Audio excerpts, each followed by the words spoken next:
Shit, there's still 15 seconds on ads. Oopsie. Guess I can just wait a little.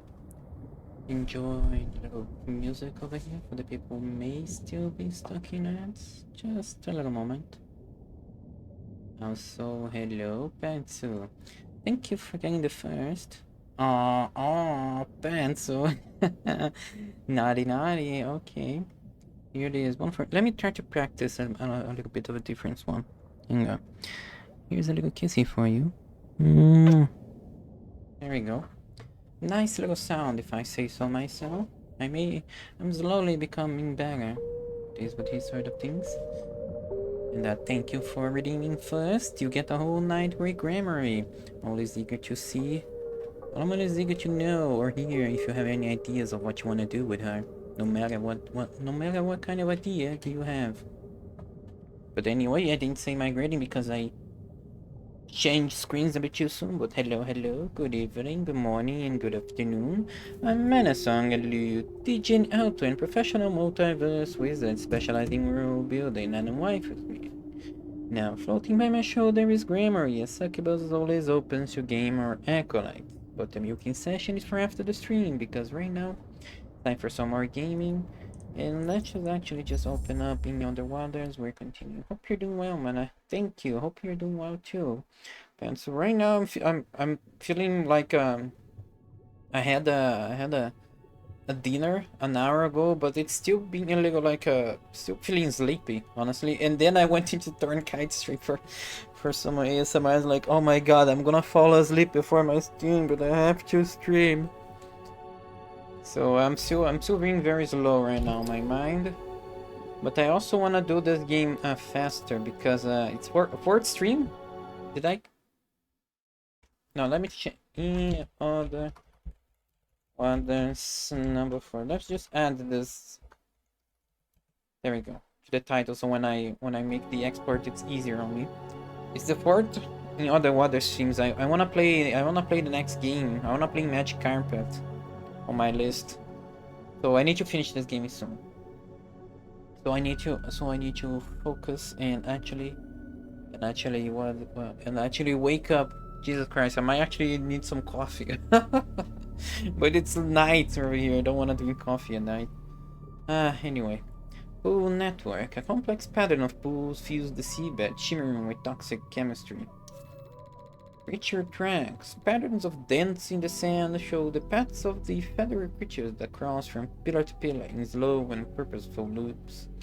Let's actually go after the... Just a small dosage to get your heart pumping. Perhaps. Maybe I'll get one. Maybe on my first ad break, if I'm still feeling sleepy, I'll get something. I also feeling a bit hungry. I just had dinner, but you know when you're aching for a dessert, I'm feeling like eating something sweet right now. What's this? Bristling fronds. These swaying fronds, are they a colony or a single creature? I'll start recording my observations. These feathery fronds are growing along the edge of the brine, waving their matted, leaf-like limbs through the water. What are fronds? Fronds is a type of plant. It's a cute type of plant. I like the shape of a plant. Fronds. Hold up. Yeah, it's cute. It's one of those plants that are close up unless you touch them or something like that. There's a specific fern. I like ferns. They're kind of cute. Yeah, they look cute. Especially with their little curled up little thingies. I don't know the name of it. When they have the little stems curled up, yeah, they look cute. Feathery fronds are growing along the edge of the brine, waving their matted leaf-like limbs through the water. Oh, there's you guys too. Crab-like creature. Can I say something? This crawling creature seems to keep to themselves. Let's keep track of where we find them. Crab-like creature. This crab-like creature is moving slowly across the seafloor with a large, translucent crest protruding from its back. A crest! Huh. Brine pools. Yeah, that's a thing that I've seen on my Wikipedia's arrays. The waving shapes of complex fronts caress the surface of the pool, sweeping the brine into wispy shapes. What is exactly brine? Actually, let me grab my laptop. I like having my laptop for these nerdy streams. Let me organize my desk a little bit. Some room for the laptop.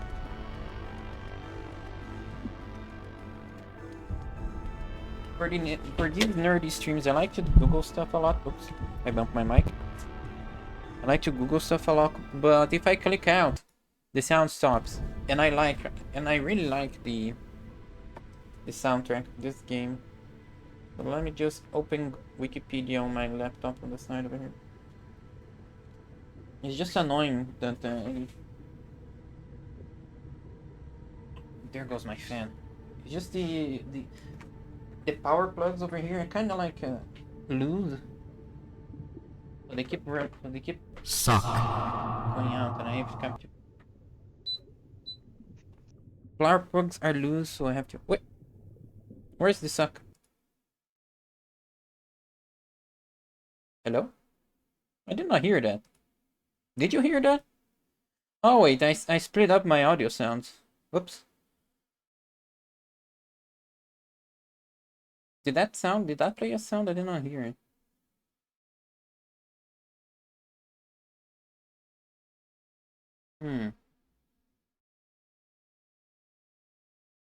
Oh, do I need to monitor on?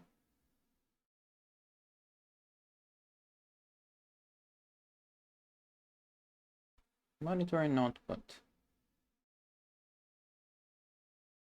Okay. Let's try this again. Where can I do the... Yeah, I think I split up my audio so it doesn't show my... So I can actually control the audio of these sound alerts. Oh my god! Now I can hear it. Okay, there you go. Yes, but if I do that, only you guys hear the sound. But there's an option on advanced audio properties on OBS where you can actually send the sound to yourself and out. Foggies. Also, thank you for the suck. Thank you for the suck, anyway. Glad to see you here. Oops. Hopefully, we'll save our wife and get ourselves some suck ourselves.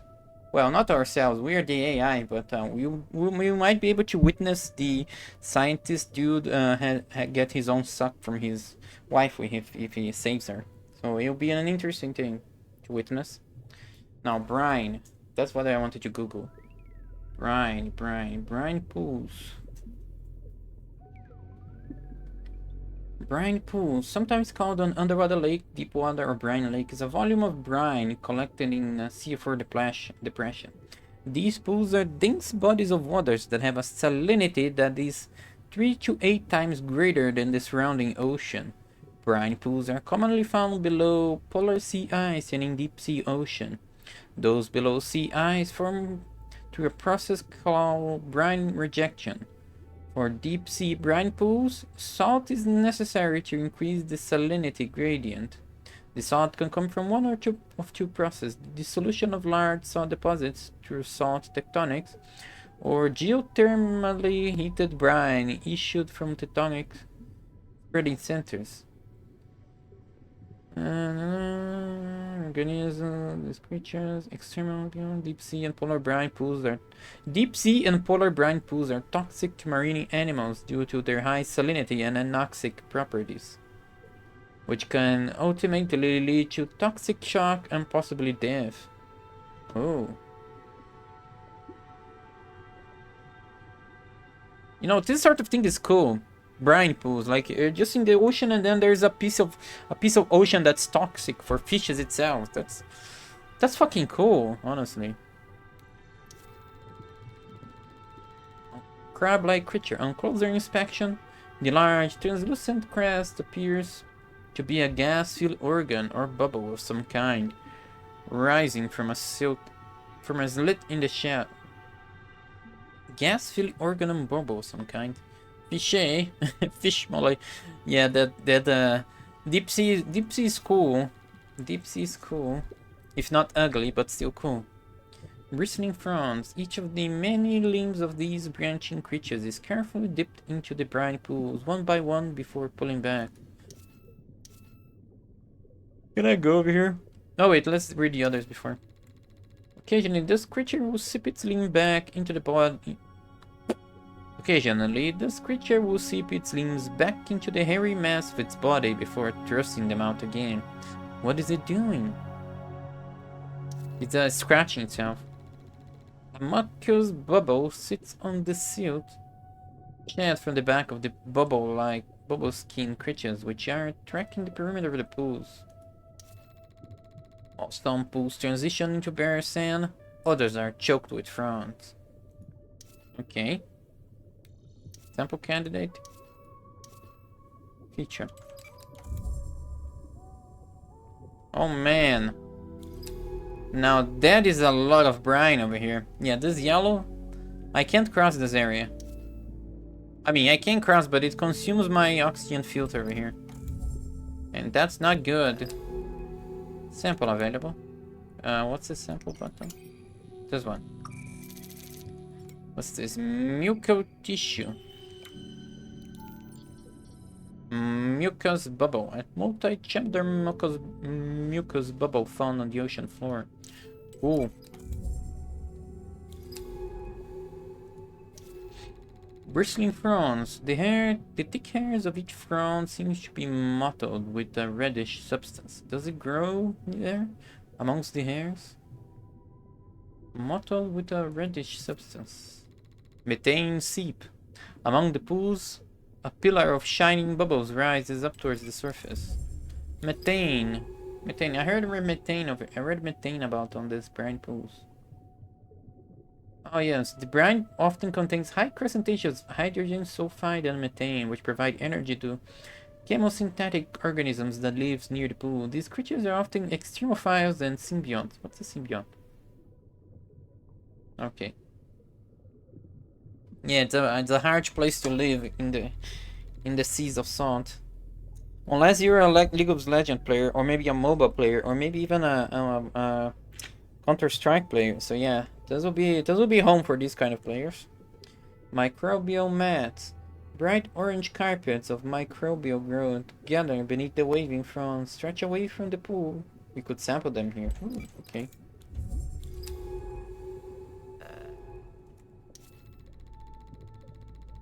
Fronds. When a limb is removed from the brine, the red substance mated into the hair seems to glow brighter, shifting in color. Is it mated or matted? We need to start our Google Translate journey.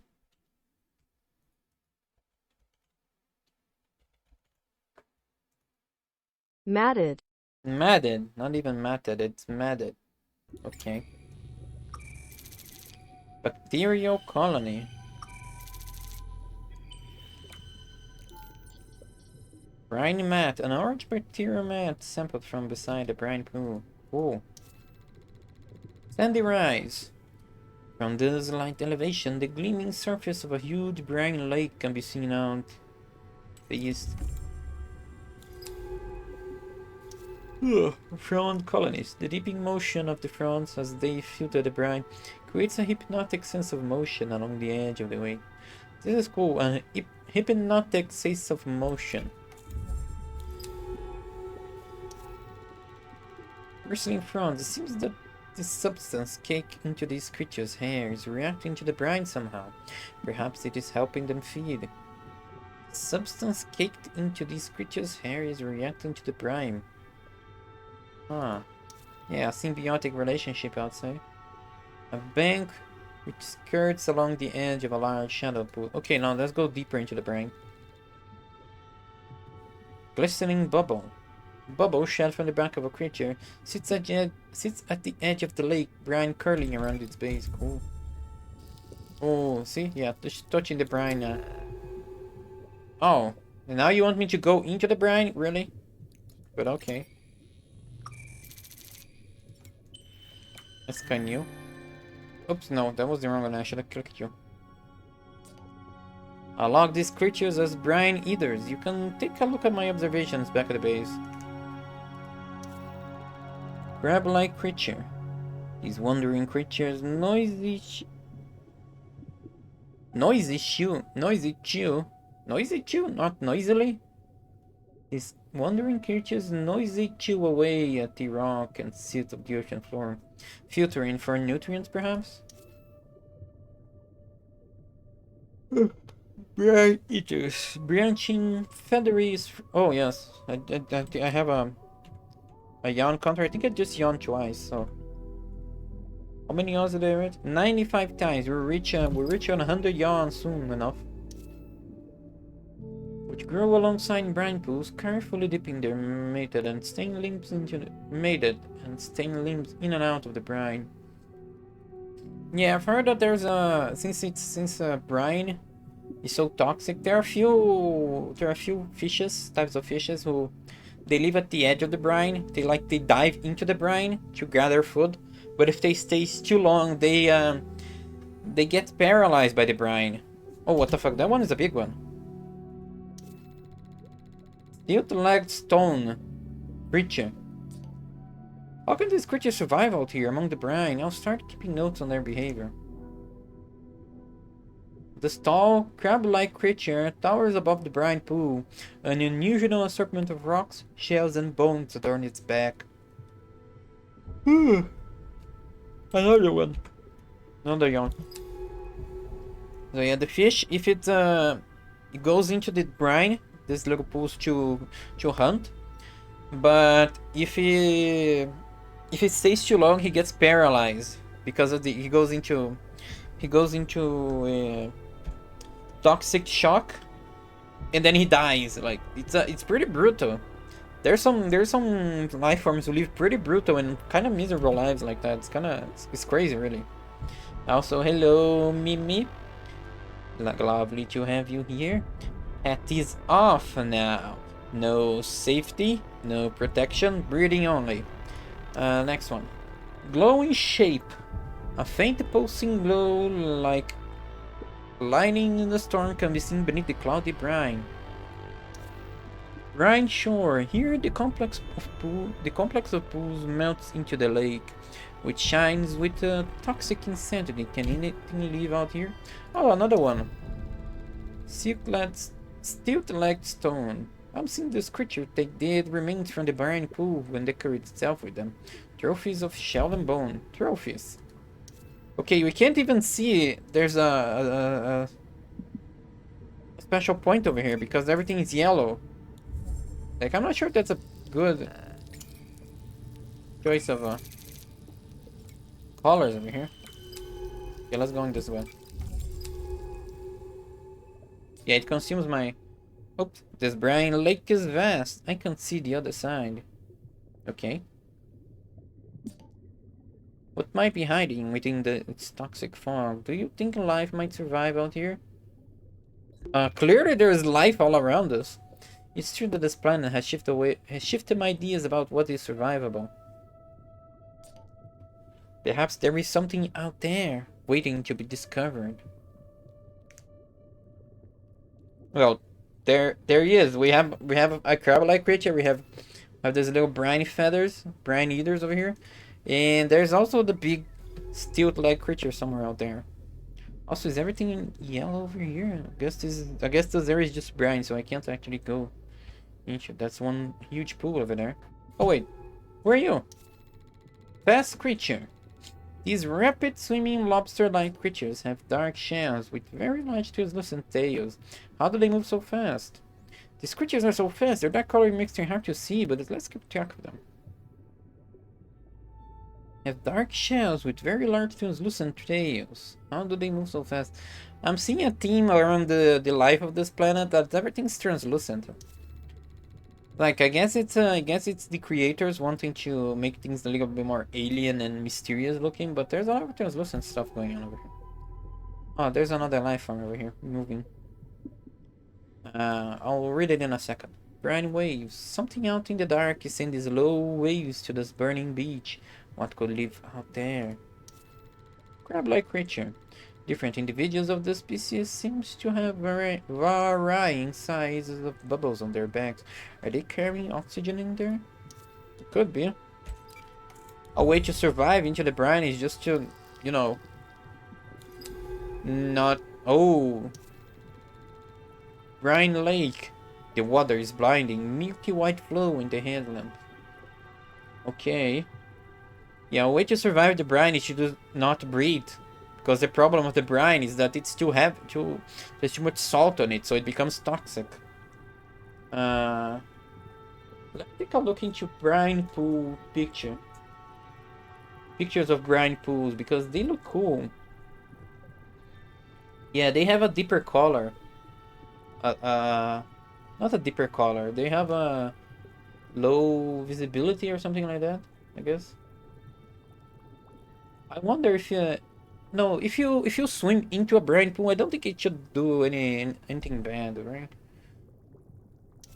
Because it only be touching your screen. Yeah, it's salty screen. It's a salty.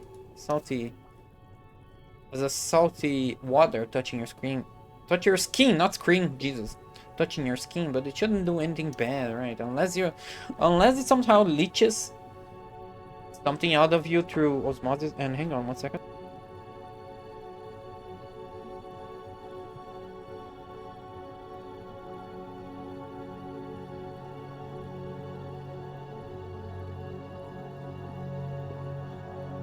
Okay, I'm back. So salt water is safe for cleaning my screen. Got it.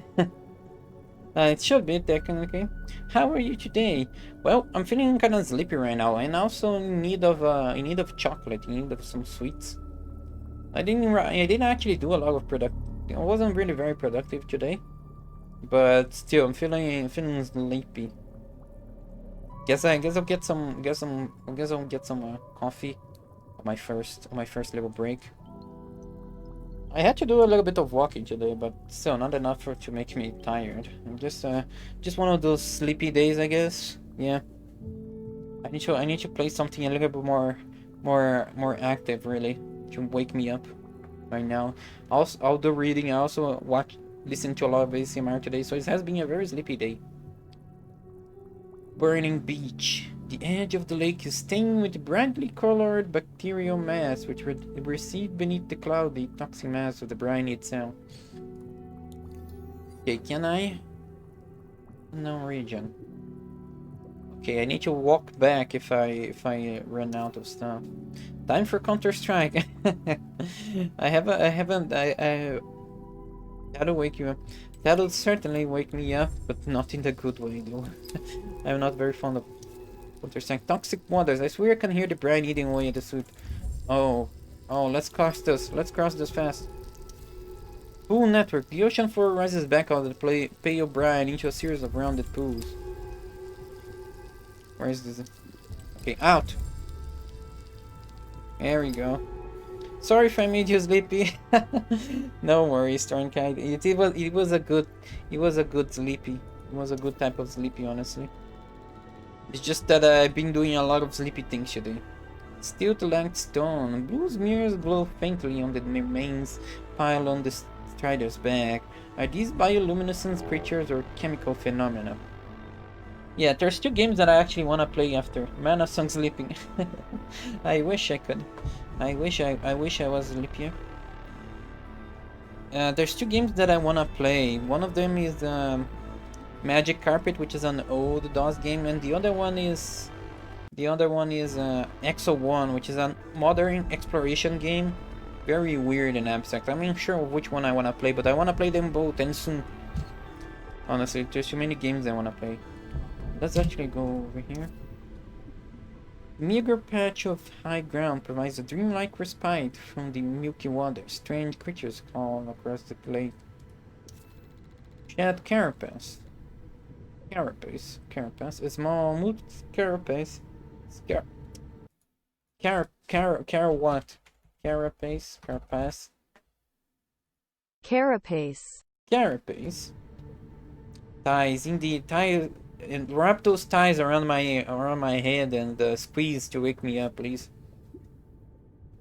Small moot carapace sits beneath between the pools, half sunk in sand. Could this island be a refuge for juvenile creatures? Yeah, and I actually should have been more productive today. I'm trying to go.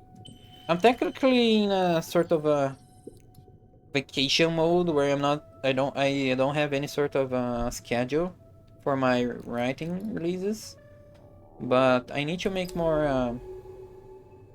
I need to go back. I need to actually write a bit, so I need to focus more. I spent most of the afternoon on my bed trying to listening to stuff, trying to concentrate and write, and I've written basically nothing today. Honestly, one of the most unproductive days I've had. Really. Young carapace, Carapace. carapace. Only carapace shed by a capture, shed by a creature near the briny pools. Glistening bubble. A creature has shed its bubble crest out on this desolate island. The carrier is nowhere to be seen, perhaps lost to the brine. Oh, there's more paths. Damn. Which path do I even take? Mucus bubble. Okay, mucus bubble seems to be a lot of Oh, this one gives more learning. Hello, Valerie. Indeed, more. Still more. Thank you for the kissing grammar. Kind. I'm getting smarter by the second. Well, considering who you are, indeed, you can leech a lot of. Considering you can leech a lot of intelligent points out of us. But yes, more nerding out. I'm just so low today on my nerding out. Thanks for kissing grammar, Kind. What was I gonna say? Let me actually read this one first. From the small pool of the lake's edge, a pale blue pulse is flashing. I swear, I see lights blinking in response out above the brine lake. Damn, there's so many paths I can take now.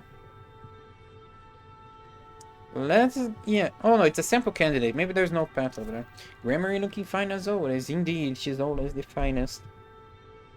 I need to make a little bit. I need to make some porn of her, honestly.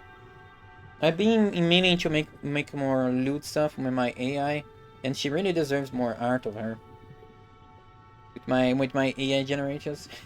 True. Indeed. I know what you guys want. I know what you guys want, so I gotta give it to you. Just a little bit more. The sand between the pools runs down into the lake. Is this island being slowly swallowed, or is that just my paranoia? Okay, let's go over here first. Sample. Is there any more path? No, there's no path. Just sample. Quickly sample this and then get the fuck out.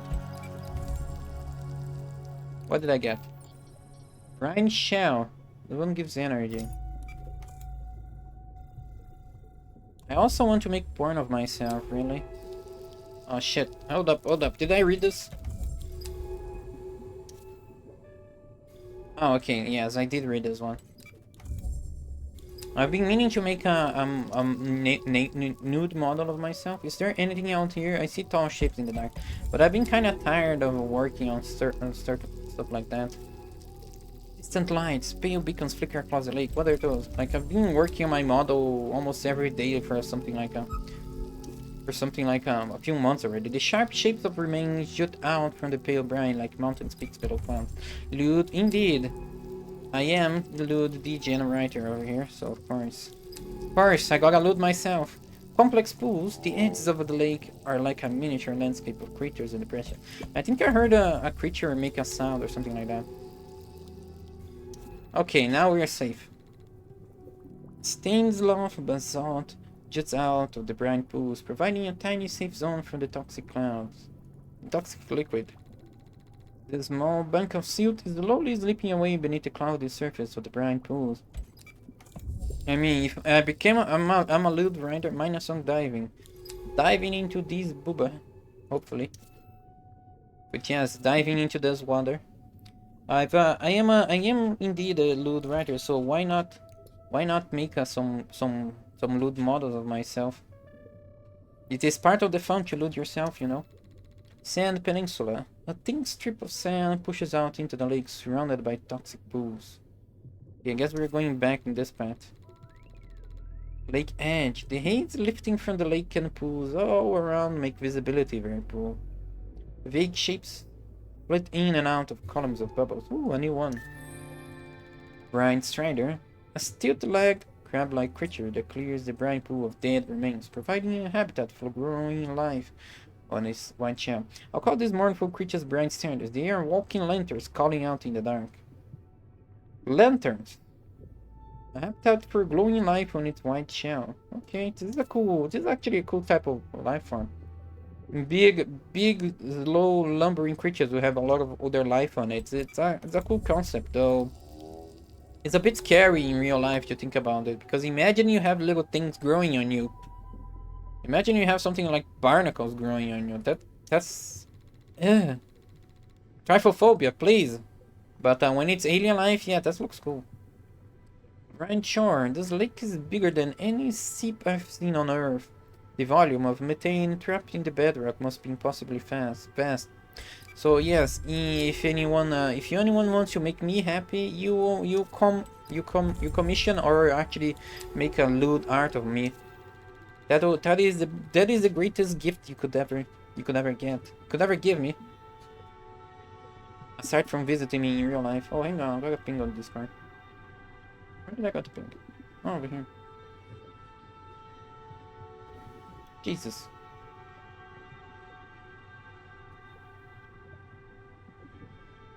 Okay. What was the thing? Yes, commission lewd art of me, please. No, I've been here. Did I read this one off before? Wherever the lakeshore extends out of sight, and the other side of this vast depression is too far out into the dark to be seen. Deep crater. This hole cuts deep into the bedrock of the plain. Could this be caused by a seep? It looks more like an impact crater. An impact crater? That's a curious... What is a seep, actually? I've been reading this word a few times. What is actually... Not sheep, not the cute way of sheep. Seep. To flow or pass slowly through fine pores or small openings. To enter or penetrate slowly. Ooh, lewd. To become diffuse or spread. Okay, I think I have a... No, yes, I have been here before because those one has been red. This one is yellow. Microbial mats. Among these ornate fronds, I can see the neon orange of microbial carpet spreading out from the pool in complex growth patterns.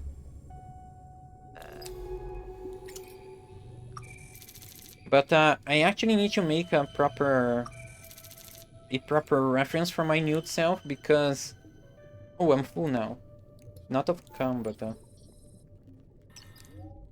because I supposedly have dog arms, like furry arms and furry legs and feet, and with paw pads. So it is kind of important to get that out first before I actually get more people interested in making art of me. Pool network. Brine pools mark the plain on all sides, densely packed around the vast lake. Also, I need to show off my cannon sizes because I have a specific type of size of member that I like, and it's thicker than it's long.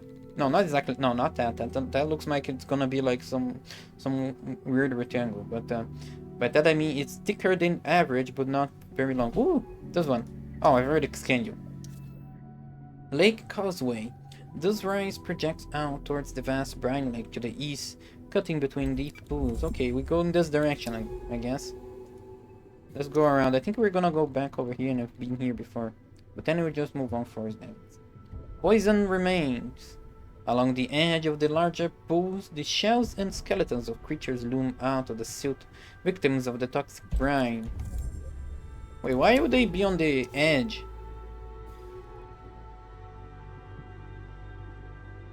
Why would they be on the edge? Maybe it's... I mean... I guess it makes sense it's on the edge, but it should be like everywhere, because...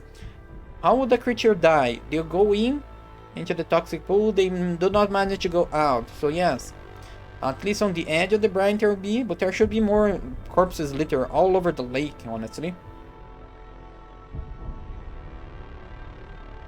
So I don't understand why did it mentions edge specifically. Or maybe just because you can't see much more than the edge of the brine. I guess it could be something like that. We've been... Yeah, let's go back now.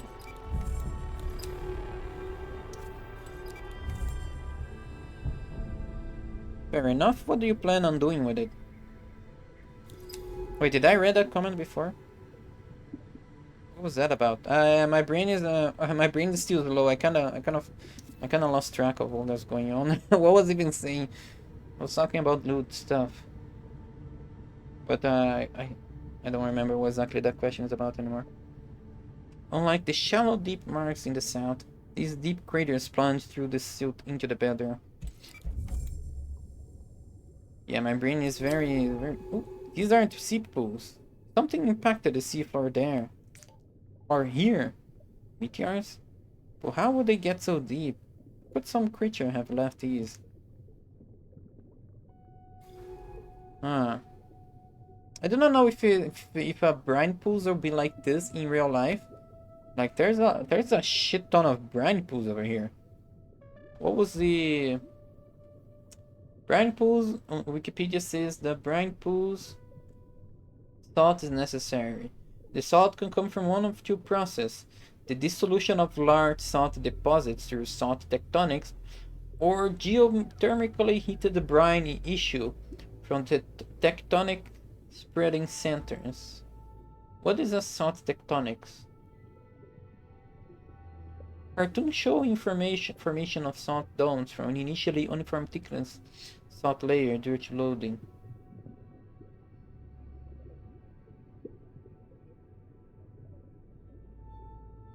Salt domes. Okay.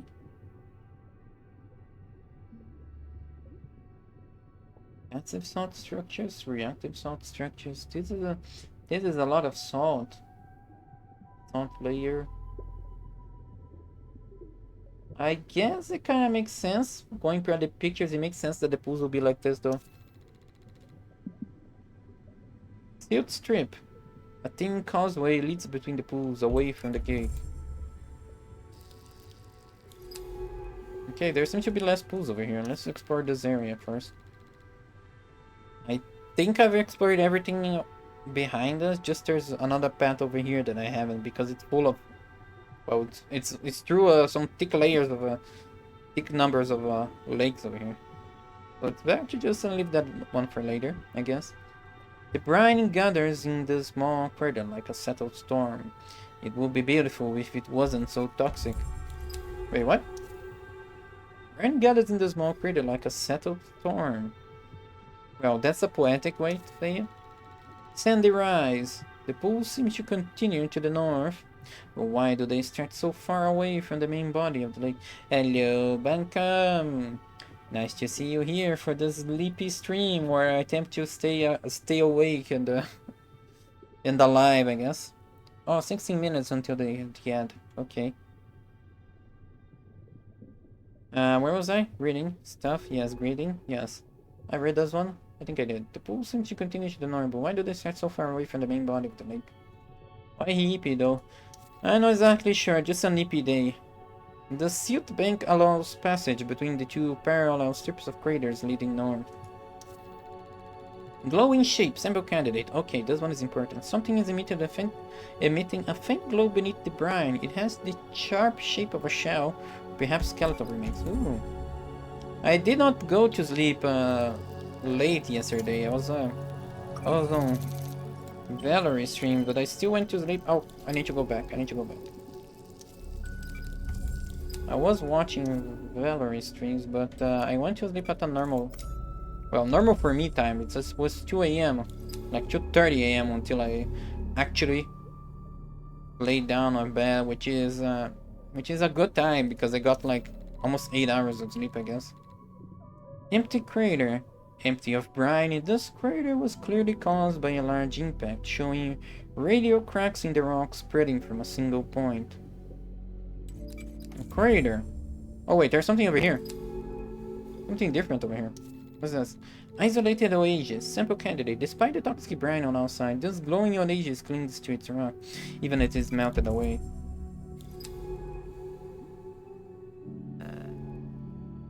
Okay, sample. Plant. Unknown plant. Oh wait, I'm full. Gotta eat something. What's this? Brine shell, okay.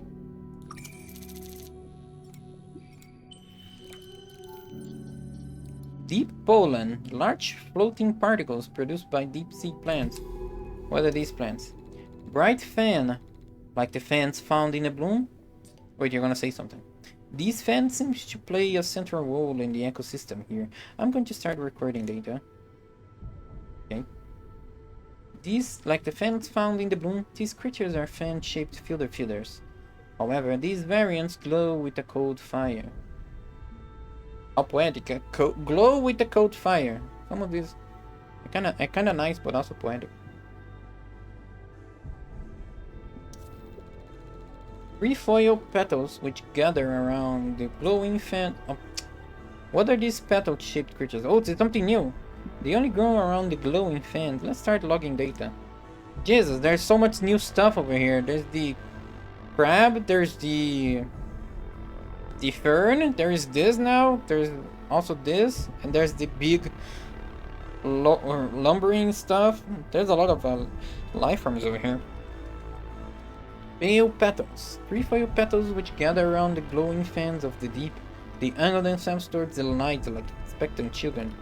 What? They're actually photosynthesizing the light coming from the fan? That's actually cool. Sample candidate. Precariously seated among the pools, this fan shows signs of decay, its amber waves of light stuttering and flickering unevenly.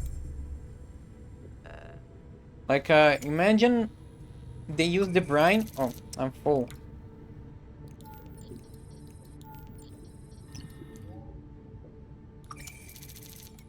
Imagine they use these fans, they use the brine as a... No. Can you use salt as a form of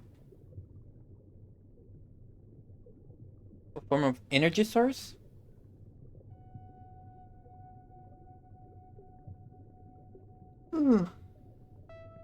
Oh, Jesus. Support of life. Brine pools are anoxic and deadly to aerobic organisms.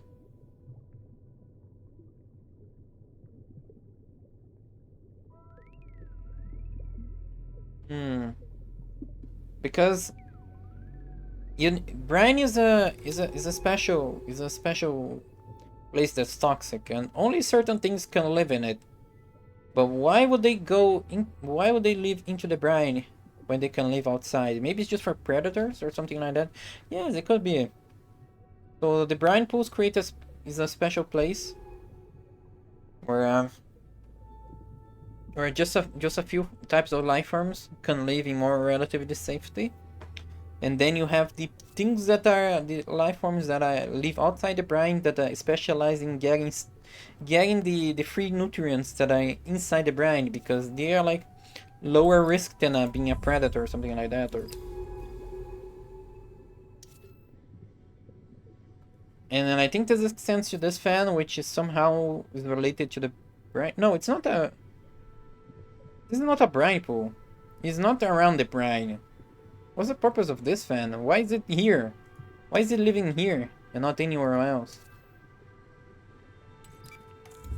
Because it would be like everything's like in a cycle, right? Everything supports each other. So I was thinking about saying something like, yeah, the microbial life form support the fan which lives at the edge of the brine pool, which turns that which filter feeds, and then turns that into light, which feeds these little other life forms, which somehow help the bright fan survive or something like that. But there's also no real point in glowing. What's the point of glowing unless it's a sort of a unintended side effect of your own processing of energy? Like they just use certain chemicals that by chance produce light. when the chemical reactions are going on. I'm not a chemist or not a biologist, so these are just my ramblings, my internal ramblings of making sense of things. And I can be very wrong or thinking very dumb things. Hopefully there's no smart people, no other smart people watching the stream that can that can face palm at my ramblings or something like that. So that I can look smart for everyone else. Would be interesting if species use light signals from their bodies to communicate. Yes. The the other species on the surface, there's like the spores. They didn't use light, but they used sound and spores. Like there were some sort of fungus that used spore to communicate, and that was pretty cool too. But over here, when you are in the dark, using the light to communicate would be an interesting way of things working. But if you're using light in something dark, you're actually grabbing attention to yourself. So what's the purpose of that fan? That one got me curious. My brain is starting to speed up just a little bit. Also, ads in 9 minutes. Also, I'll grab something to eat. I need dessert. It's one of these days where you need dessert. Jesus. Pool network. The pool seems to cover a huge part of the seabed, radiating out from the lake in ornate patterns. Most of the time I just eat after the stream, like 4 hours after the stream, but today I need to eat something in the middle of the stream. My stomach is yearning for dessert. Predators use the light to bait prey. Yeah, there is that famous anglerfish, right? But why would prey go into the light? Anglerfish.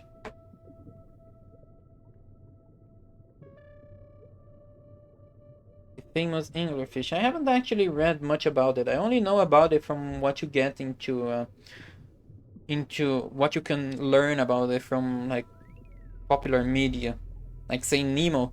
Is it Nemo or Nemo? We say Nemo over here. That old Pixar movie? Nemo. Nemo, yes, Finding Nemo. Is it Finding Nemo in English? Finding Nemo. Yes, it's Finding Nemo. Yes, that's pretty much my first encounter with an anglerfish, and then there's popular use of anglerfish in other media like Outer Wilds, I guess. They have like a anglerfish like. Is it really an anglerfish or just looks mildly like an anglerfish? But there was an alien which is supposed to be like that. Draining pools. Some of these more northern pools are empty of brine, leaving only shallow layers at their base. Oh wait, why are you empty of brine? Okay, there's that area. I think that's one of the areas I haven't been to. Let's just finish going from the north. Did I go over here? Is there something over here north? Oh no, it's only this, okay. So yes, going in a circle, right? Like there's basically only 2 real paths you can take on this world, on this game. So go into the north path and then you circle back down. I'm very I dislike going around aimlessly. I'm very organizing the way that I go. So I always go into with a certain pattern in mind, either zigzag or circular, or there's always a pattern. I don't like to enter completely aimlessly around things. Sandy Rise. This small plain is strangely clear of creature tracks. They must not cross into this northern zone. Disabled Rov. Okay, this is the thing that I was looking for. The Rov must have been attracted by some signal among the pools, but they became another victim of the corrosive brine. One of Minae's Rovs. It looks like this one was disabled by the brine. The supplies Minae equipped it with are still intact though. We can resupply. Oh. Open the terminal and let's see what this little guy found down here. Link? No. Get spoofing user, last access, history cleared. Log download. Yes. Okay, now that we Data release pilot also. Oh wow, you found something big, didn't you, little guy? It looks like... Please. Is that a wreck? Incredible. The debris field stretches all the way northwest from here. A wreck of what? Must have been large. A freighter or a research vessel. We have to go see this thing. Come on. We can head back to the base after.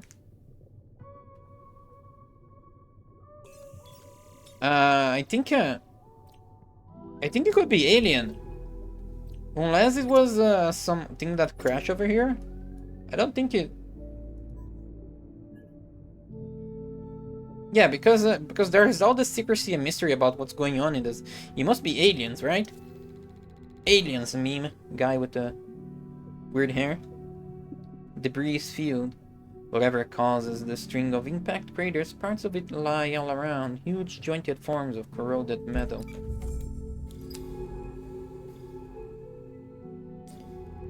Here's the edge of the breeze trail. Something sank here, and by the spread of the breeze, exploded. It has been here for years, decades. The metal is corroded to little more than a frame. That means Mine wasn't the first person to come here. Something big happened here, something no one was meant to find. Can I go look into the rest of the map before I continue? Let's leave the mystery for a little bit more, because what's a good mystery without a lot of teasing, you know? Teasing and edging. Crater pattern. A radial pattern of depressions in the rock suggests debris expanding outward from an impact point.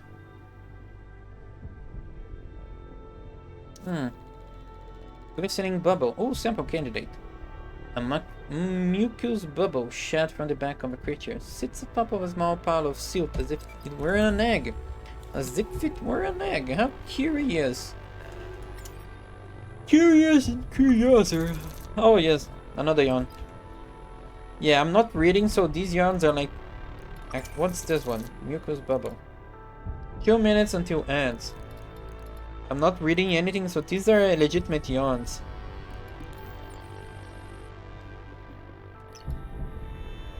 Yeah, let's take this. This one is useful to have. Because I'm gonna go into the brine. Silt Island. Hemmed in by toxic pools, the small rise looks out across a landscape of deep craters and unrelenting darkness. Wait, I've been here before. Deja vu. I've been in this place before. High in the street. Na na na na na na na. Only you. Okay, yes, we finished actually. We finished exploring everything really. There's nothing else. There's nowhere else to go besides forward now. That was the other path we took. Now let's go find them aliens. Corroded debris object. Those huge pieces of debris has been distorted and twisted by the brine, leaving it totally unrecognizable. Another yawn. Jesus. Why am I yawning so much? Bobo's rust red. Oh shit, ad starting. Yeah. 1 minute. Ads in 1 minute. Okay. Bobo's rusted red lumps are scattered across the pale sand like seeds thrown to the wind.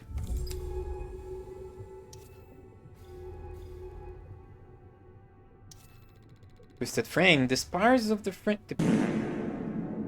Thank you. That was very awakening. Let's just end.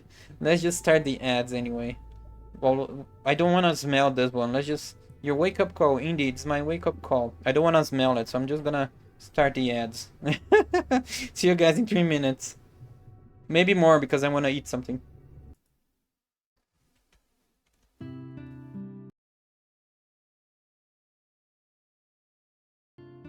Where's my beer back music? Oh, there it is, the music.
Alright, we're back. I got myself coffee. I got myself granola. Got myself chocolate. I actually enjoy a lot mixing up granola with some cereal, some traditional bad sweet cereal, and also some dried fruits. The granola is a bit too tough. The cereal is the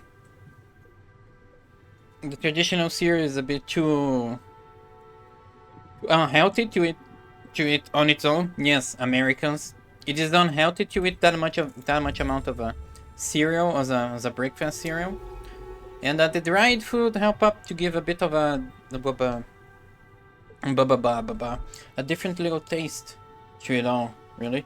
And then because you're not putting a lot of morning cereal, the milk doesn't get very sweet, since those frosted flakes, I guess it's the name what you call it.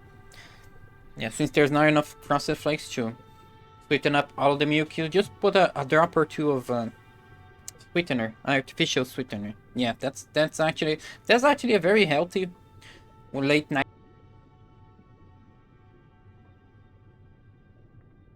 That's a very healthy late night snack because there's basically very little fat. You have a lot of long release carbs, like with a lot of fiber, things like that. No fat, and just a bit of extra sugar, from the milk. Easy sugars, as my nutritionist says. Easy sugar from the milk and the sugar in the frosted flakes. Everything else is a lot more slow releasing, and it's good for you to sleep like this, especially especially for me, since I'm a diabetic. There's a risk of my glucose levels falling too low when I'm asleep, so having something that slowly absorbs my body keeps my glucose levels more stable. So it's one of my favorite late night snacks. Sealed strip. A curved strip forms a narrow walkway between the pools beside the rack. Oh. Hull entry. Feature. A split in what must have been once the vessel's hull allows passage into the overgrown interior. Okay. Let's go on the outside first, then we go back. Wreck Oasis. A warm glow lights the cracked and corroded skin of the twisted plates in sharp relief. Oh, more life forms, nice. Pale petals. Each of the white petals has patterns of stomata and stamen across its surface. And from these, some kind of pollen is drifting out in clumps. Pollen. Each one of these shelled creatures seems to have its own territorial loop. An area of seafloor it systematically searches through. Okay, what was this one? Stomata and stamen. Stomata. No, let's use laptop for this. Stomata. Stomata. It always gives me the Portuguese Wikipedia, which is annoying because translating to English it's more effort than just going into the English Wikipedia itself and reading from there. And like I said, most of my academic vocabulary is in English because I used to read more English papers when I was doing my masters. Botany stoma, also called stomate, is a pore found in epidermis of leaves, stems, and other organs that control the rate of gas exchange.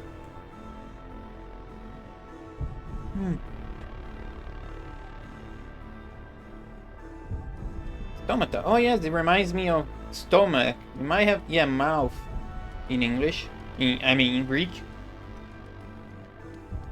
So yes, it has a lot. It's like a little pore. Now, what was the other one? Stamen. What's stamen? Isn't stamens a character?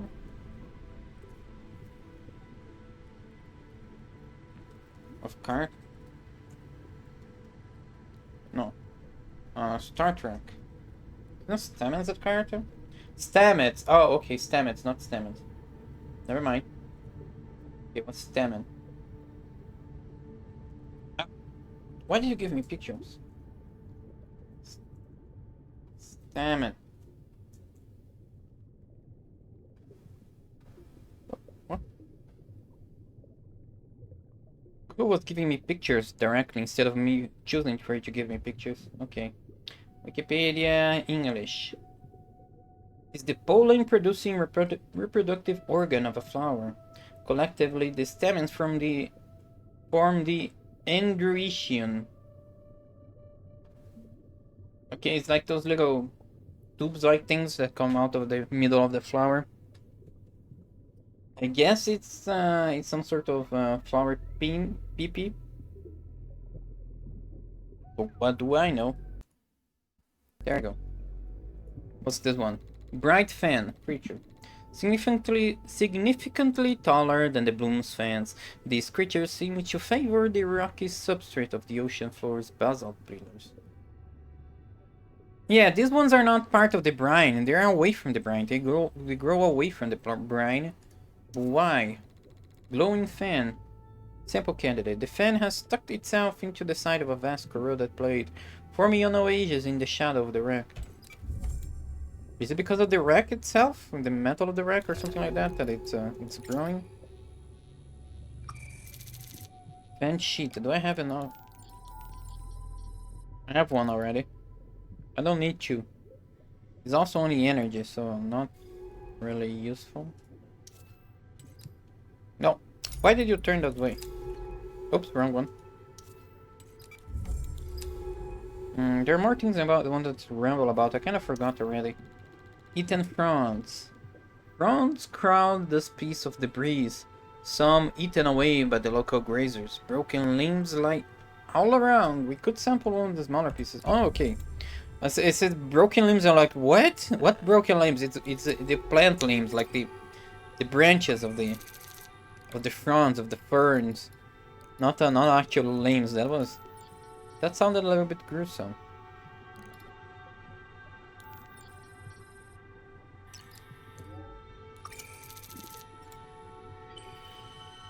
What's this? Bristly limb, a piece of hairy branch broken off from a creature. Okay, yeah, no more paths to explore on this little side adventure over here. Just these. Okay, I do feel my brain slightly speed up. Not on 100% yet, but better than before. Oh, entry. Okay. Is this the ship? Melted corridor. The brine has left everything but the vaguest shape of the vessel, impossible to define. Yeah, I think these are all parts of the supposed ship, and they don't make sense. They don't make sense. We are entering the main body of the wreck now. It's a little more than a husk. It's impossible to tell anything from these rusted plates. Whose ship was this? Aliens? It's always aliens. The local ecosystem looks to have been scraping away at this thing for decades. Nothing much left for us. How conveniently. Overgrown bay. This bay perhaps once a cargo hold is being scraped away at by frond-like creatures, releasing flakes of orange rust into the water. They are scraping on it. Oh. Ovoid creature. Oh, it's a new creature. Jesus Christ, another one. These pale, pulsing creatures seem so passive. I'm going to start making notes on them. These ovoid creatures sit pulsing on the edge of the deep oasis. They are glassy and soft, like partially boiled, shellless legs. Glassy and soft. Is it pulsing on the edge of... I have no idea how to interpret this. Brain eaters? Okay, these are just fronds. The ferns. Ovoid creature. When close to these creatures, you can feel the pull of their strong filtering action as they absorb water and push it through their bodies. Okay, you know, alien eggs Alien leg-like. These are, yeah. Ovoid. Ovoid. Ovoid. Ovoid. Ovoid. Ovoid. Ovoid. Ovoid. Yeah, ovoids, alien eggs. I would not ever get close to an alien egg. Yeah, I've watched too many movies for that. Sealed locker. Half buried in sand. The industrial seals on the equipment locker have found. It must have been protected from the crash within this bay. A locker. Ew, a locker. Look, a steel sealed dive suit locker. Let's see if we can get it open. Oh, dive suit locker. Okay, I think I can lever. Yes, it's open. But there's not a lot here. Wait, this cutting torch looks clean enough. With a little work, this could be salvaged. Is this Baco tech? Hard to tell. Looks compatible with this suit though. Ooh, a blowtorch. Now we can open that, I'll store it away and see what we can do with it when we get back to base. Now we can open that. Now we can open that closed door that was inside the balloon. Hello, goblin mode boy, mommy. Indeed, mommy is here. You can pat her, you can kiss her, you can ask her to call you a good boy. Do I have this reading? Yes, you can ask her to call you a good boy. Mommy is here to fulfill all your deepest, most depraved desires. She's yours, and you can even marry her if you sub. People in movies stick their face in them. Always, yes. And another kissy. Another kissy. Someone has their demon kissy. Someone's feeling a little lonely. Someone wants a little bit of a little man love. You want a little kissy, Bunkum? Here's a different one. There we go. Just for you, Bunkum. Just a kissy for the homie. Breech plates. The plates of the rack buckle and bend outwards here, bent away by some huge interior force. Oh yes, there's that scene in the... Where's that? What's the name of the alien movie? Prometheus? Something like that. I'm glad you're happy, Bunker. I am also very happy. There's that scene in Prometheus Bunker, whatever, that movie that everyone knows. And the dude's just leaning forward. I'm like, okay, yeah, I mean, it is a scene where, like, you want the viewers to know that the humans are underestimating the alien life, but still, that's a pretty dumb scene. Please don't make the cars do something so extremely dumb like that. I know they are. It's like a reference to other movies because it's coming, so they're like hamming it up to make it a bit of a comical scene.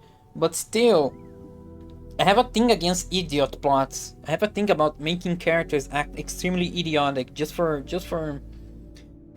some specific type of scene. They did that in the first Alien movie too. I don't remember that one. It's been such a while since I watched that one.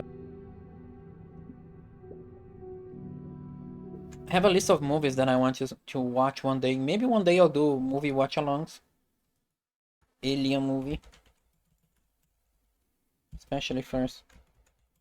I watched the first Alien movie, but it's been a long time since I did it, so I don't remember much of that. I only remember more of the Prometheus one. So yeah, what was I saying? Yes, they hammered it up because it's a special scene. But I have prejudice against idiot scenes where you make the characters become too idiotic just for a scene, because it feels like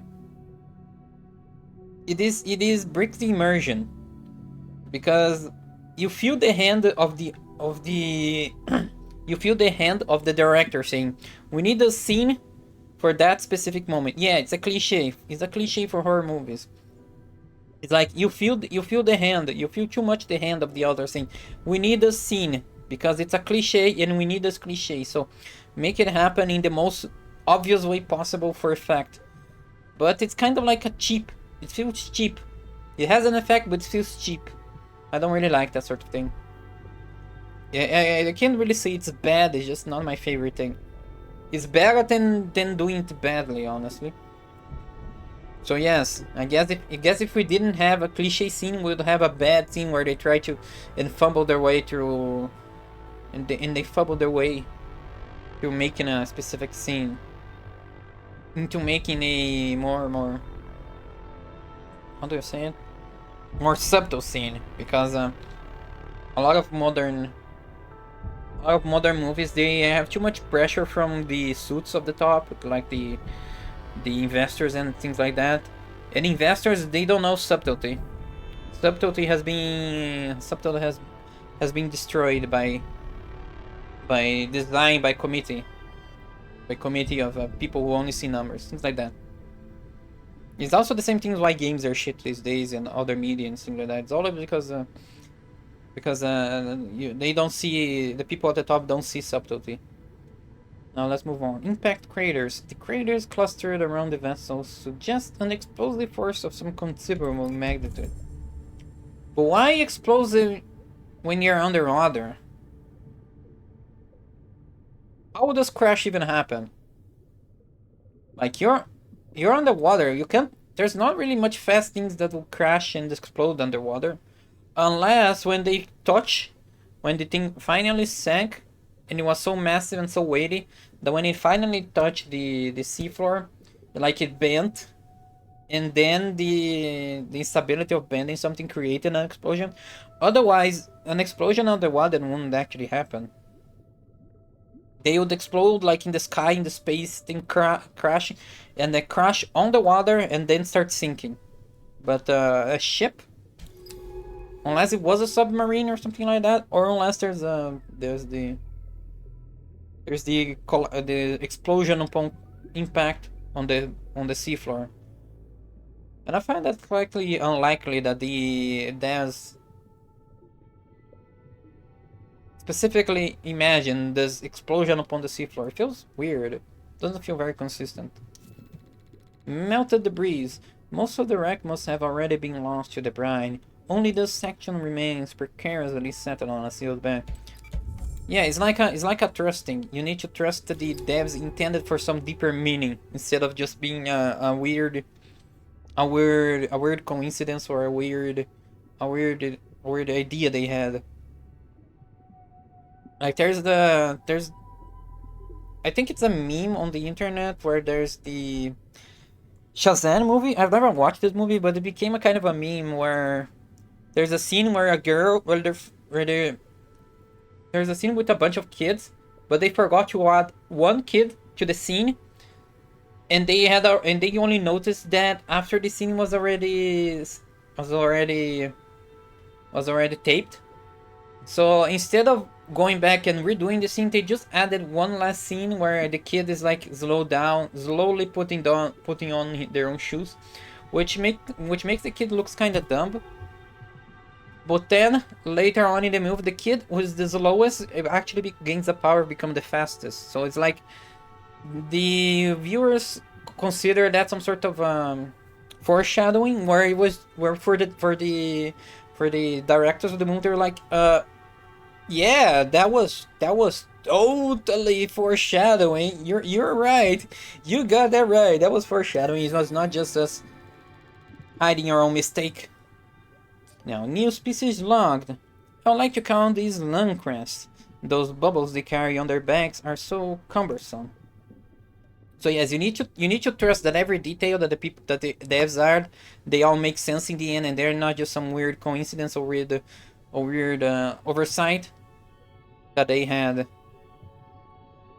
And as a writer myself, I can say that there's a lot of things that are just coincidentally details that add on to each other. It's like if some readers look at stories as if there's like some sort of cloth, like every detail they all knit on each other and they all tie up on each other. All loose ends are tied up, and it looks like a neat piece of cloth.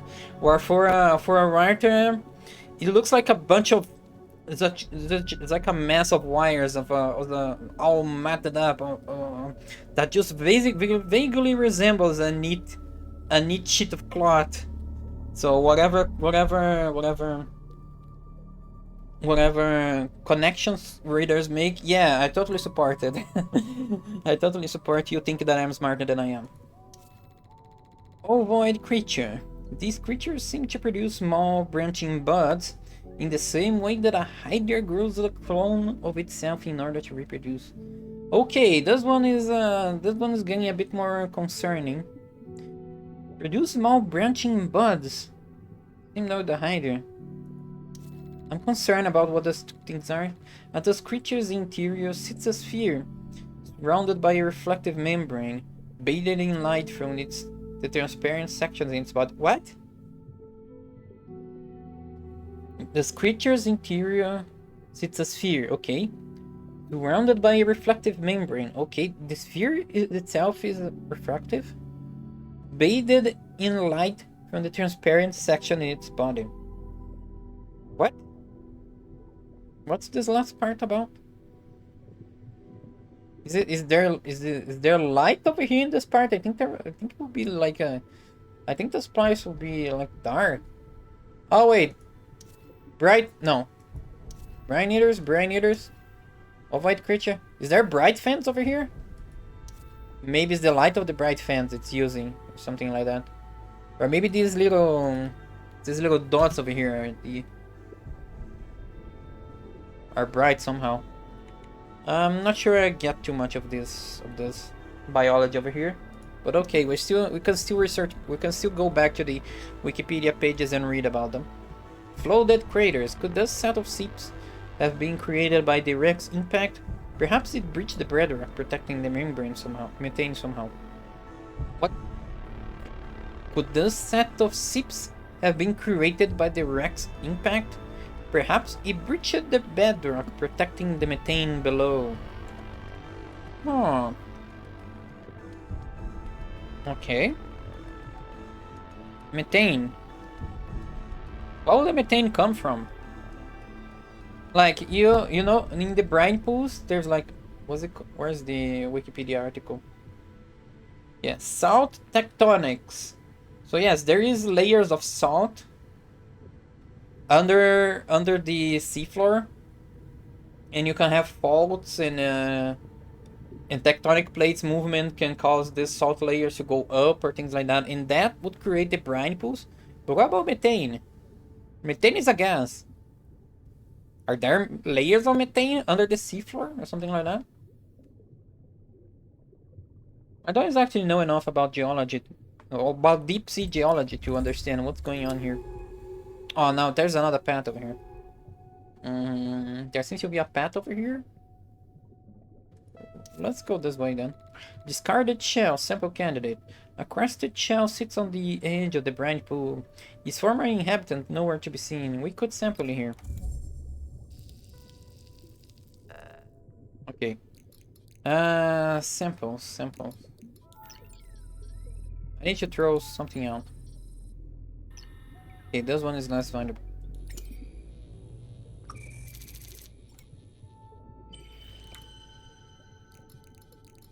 Still have one room from one last type of sample, I guess.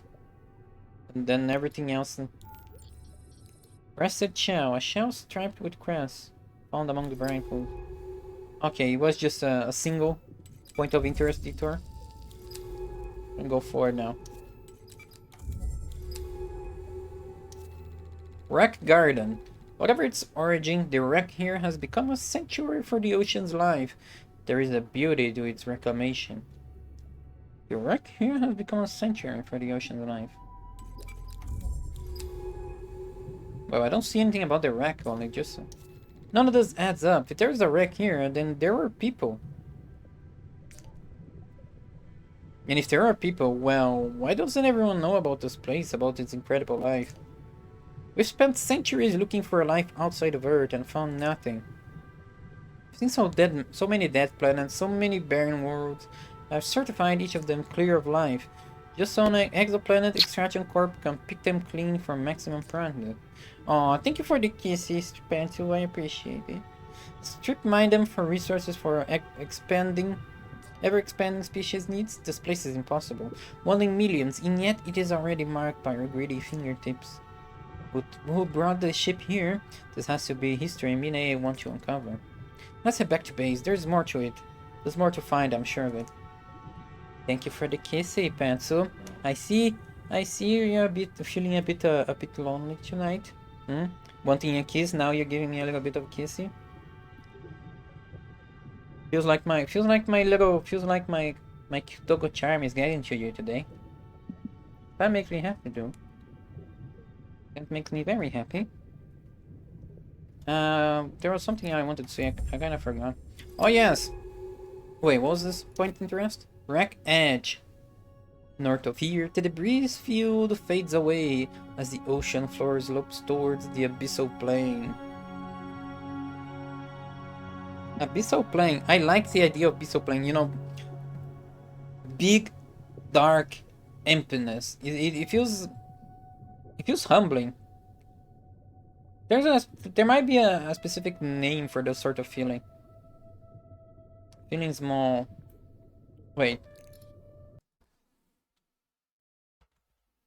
Name. Feeling small. Name of the sensation you feel when confronted by the immensity of something like the sea of the universe. Awestruck? Awe. Yeah, I guess you could say awestruck. I like the sort of feeling. I like to imagine the immensity of space, the immensity of sea. Or just the big lonely spaces. It just provokes a lot of nice feelings in me. It does feel a little bit scary, but also very nice. Now, what's there to do here? I guess nothing yet. Go back to base. Map region. Okay, I'll come back later if I missed something. Check if I missed something. Let's just go back to base. There's a lot of or whatever. Place is full of samples to research.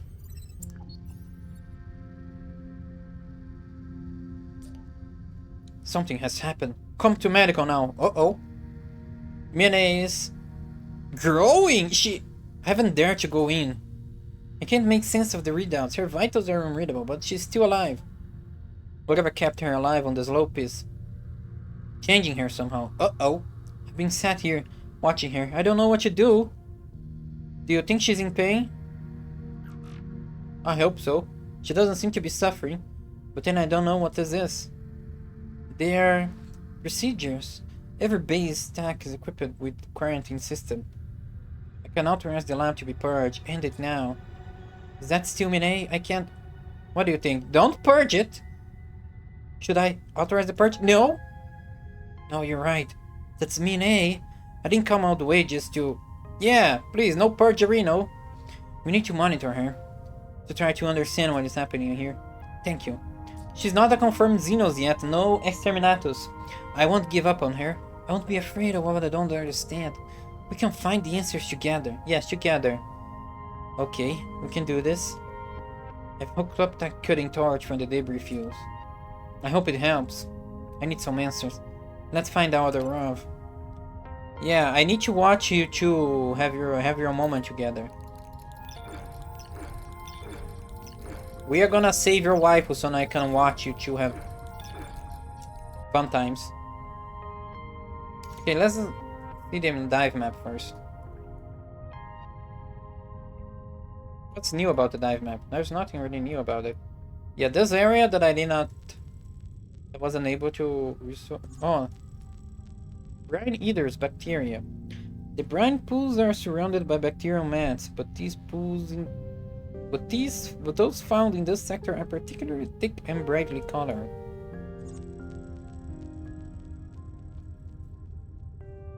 Okay, that's fine. Why is there still something on the map over here? What's new? What's new? Does little white dot mean there's something I haven't inspected yet?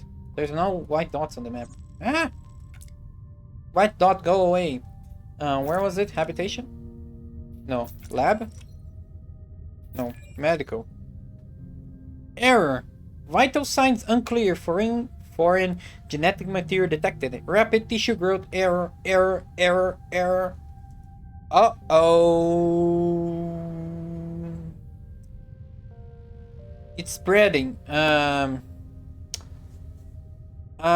We may have an alien situation inside the ship. It may already be too late. Oh fuck's sake.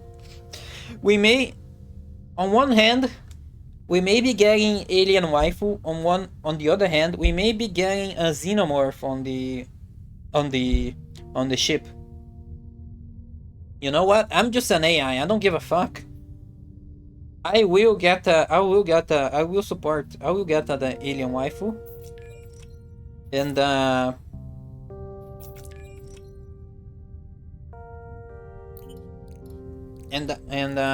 I forgot what I was gonna say. I will get that alien waifu. I don't care. He can dive.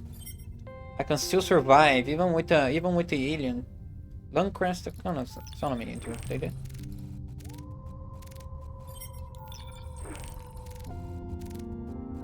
And then maybe after the xenomorph is out, I can turn him into one waifu by myself, you know. No relevant taxonomy entries found. Oh shit! I didn't finish exploring some of this stuff. Yes, because these are two life form, or maybe just one life form. Deep pollen, fan sheet.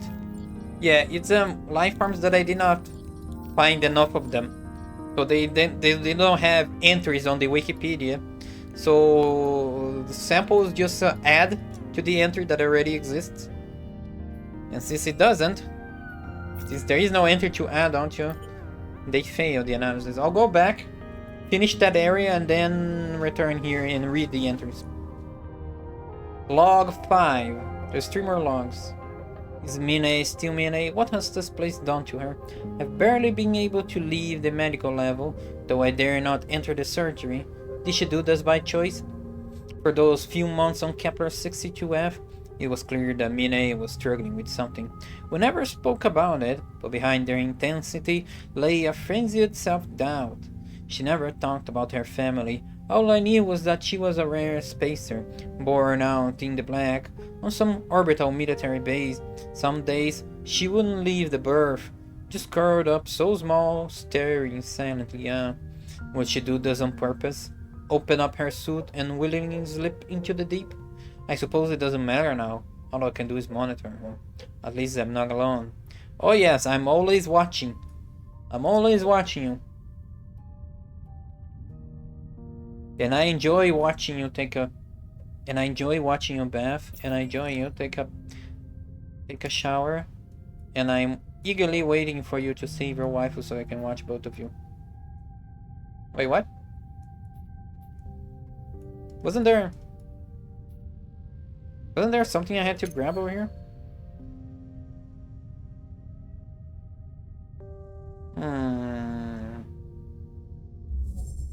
Let's just make exploration over here. Because there's stuff. There's still more life forms we need to take a quick look at.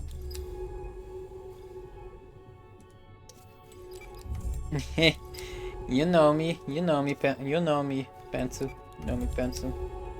Always watching.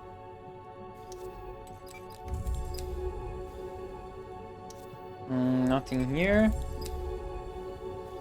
I don't think I might find the life form over here. I might find them back into the brain pools.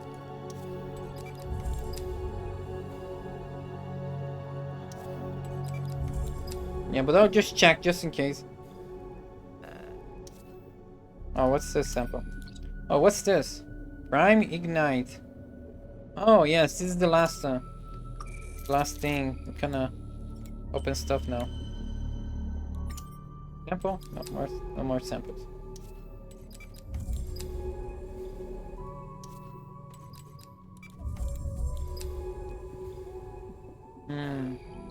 Oh, another sample. What was this one? Bristly limb. Just energy, I guess. What does one consume? Oh, this one consumes energy. It's basically the same as this speed up stuff. Wait, did I? Oh. I forgot to check if there's any white over here. Oops, wrong button. Nope, only yellows. Yeah, whatever, I'm not getting another sample.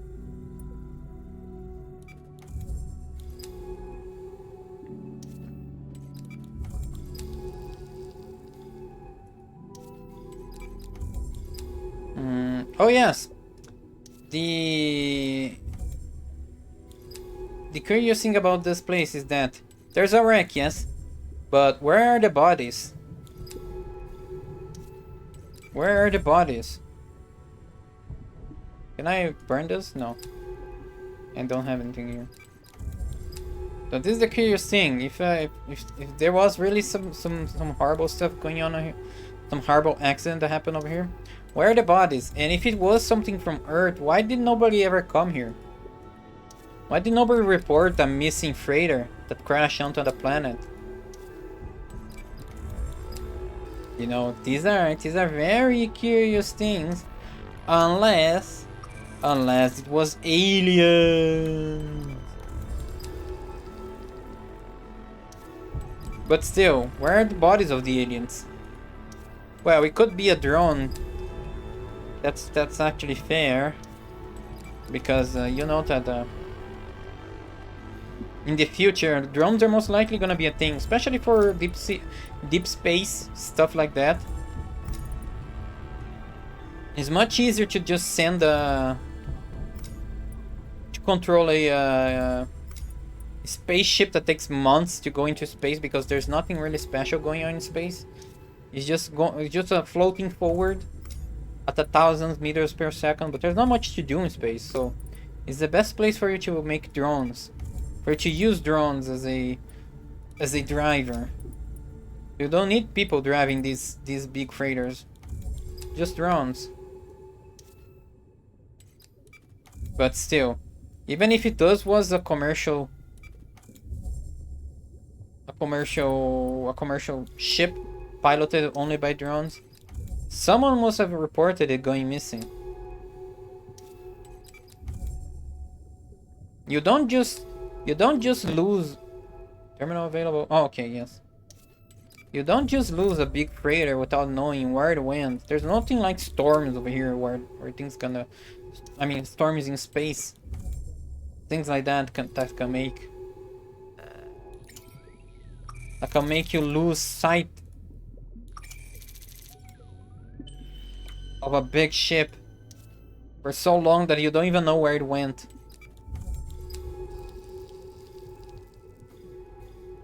Okay, this area. No, there's this. Oh, we've already been there. It's on a big island in the middle of nowhere, or whatever. An oasis, I guess. Oh, white. I haven't been there. I mean, we lost a plane in the ocean, and that's Earth. Yeah, but still, that was because it wasn't a storm or something like that. In space there are no storms unless you purposely enter a nebula. But still, why would you do that? Silt strip. Between the wall of the ridge and the corroded shelf is a wide strip of pale and silver silt. Okay, no. There is a way for you to lose a ship and not knowing where it went. Like, communications go down. You lose sight of it. You lose sight of it, like it goes into a... I think there's a way for you to... No, it's because space is like a big empty open, so you can't even look at the signals, like, so heat signals coming from a ship. So this is why there's no stealth in space. You can just track the heat coming up from a ship. So in like Mass Effect, the only way for you to get stealth was that the ship would block all heat signatures, like in Mass Effect, the Andromeda. No, not the Andromeda. What's the name of the ship in Mass Effect?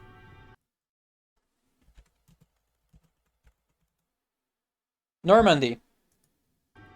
The Normandy will block all heat signals, so it could actually fly around without being seen. But still, you can still eyeball it.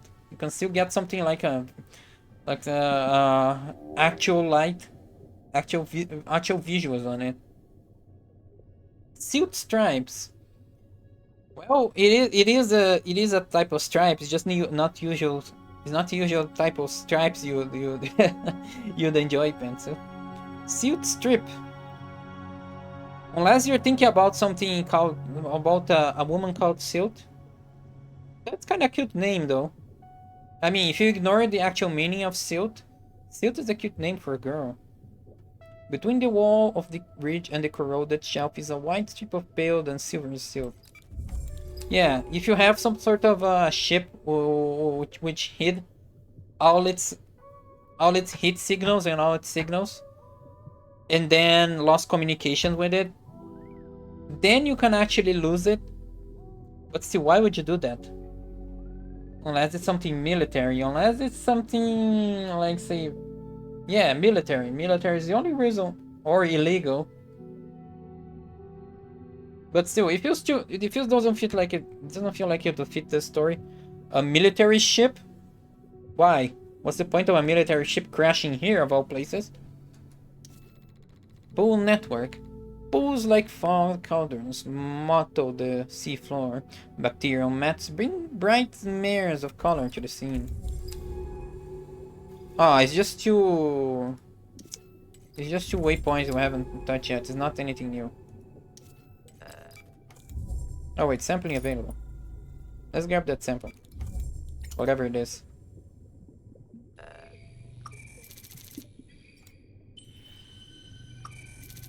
There's two. So yes, there are reasons why a human ship would be lost here of all places. They just aren't very strong for a story, really.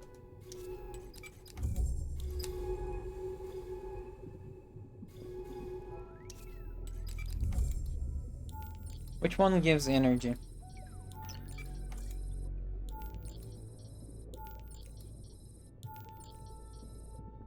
Oh, this one gives a lot.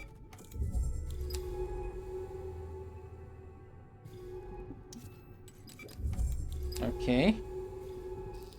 Searching for a random life form that I haven't explored yet, so that I can fill my Wikipedia pages. They might actually exist somewhere else, not here. Like, say, in the other area I haven't explored yet. They might be from there. But still.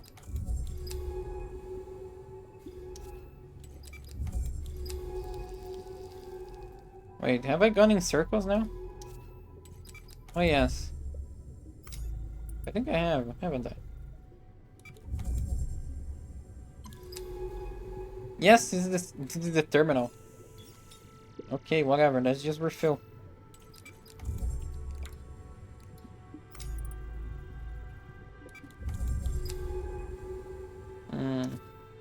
Oh, there's this. Sample candidate.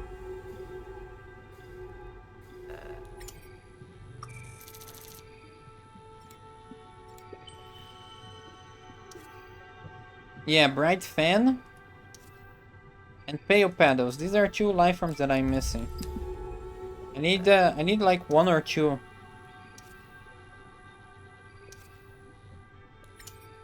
To find one or two of these so that I can get my Wikipedia entry.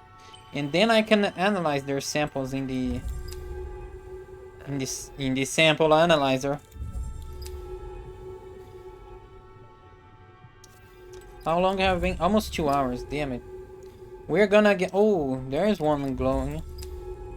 No, I've been there before. Yeah, I wanted to finish this game, this stream, but oh my god, I can't stop myself. I can't stop myself from observing everything. It's still fun. Like the next game that I wanna play, I think I'm undecided between Magic Carpet and the Exo one. They're both gonna be very fun and interesting. So I'm eager to start them. But I can't stop this game. I can't stop slowly exploring everything on this game. Oh my god. It's such pain. Sometimes streaming is so painful. No, that one isn't good.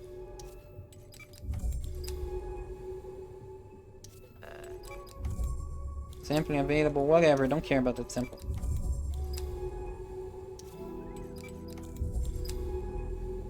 Yeah, these are not bright fans over here. They don't spawn in the middle of the...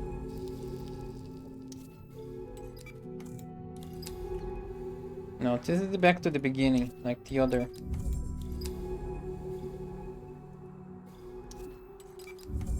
Yeah, we are away from the depths. The dark areas of the brine.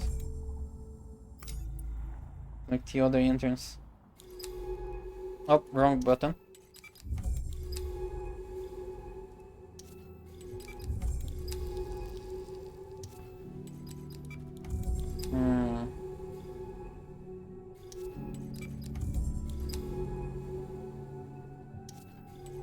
Yeah, I'm just gonna do one last pass. But I don't think, I really don't think anymore that I'm gonna find the 2 samples over here. At least not now.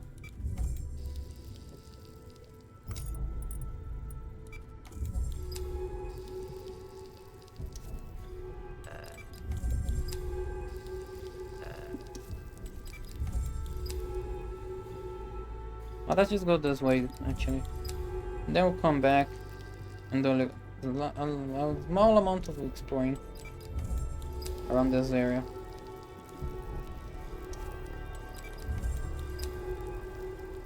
The bright fans and the pale petals, they don't appear in the brine, they appear in areas without brine. So if it's not here, I'm exploring every other area without brine, and there's no...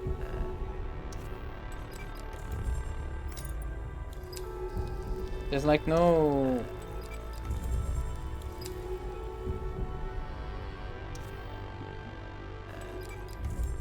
No area without brine.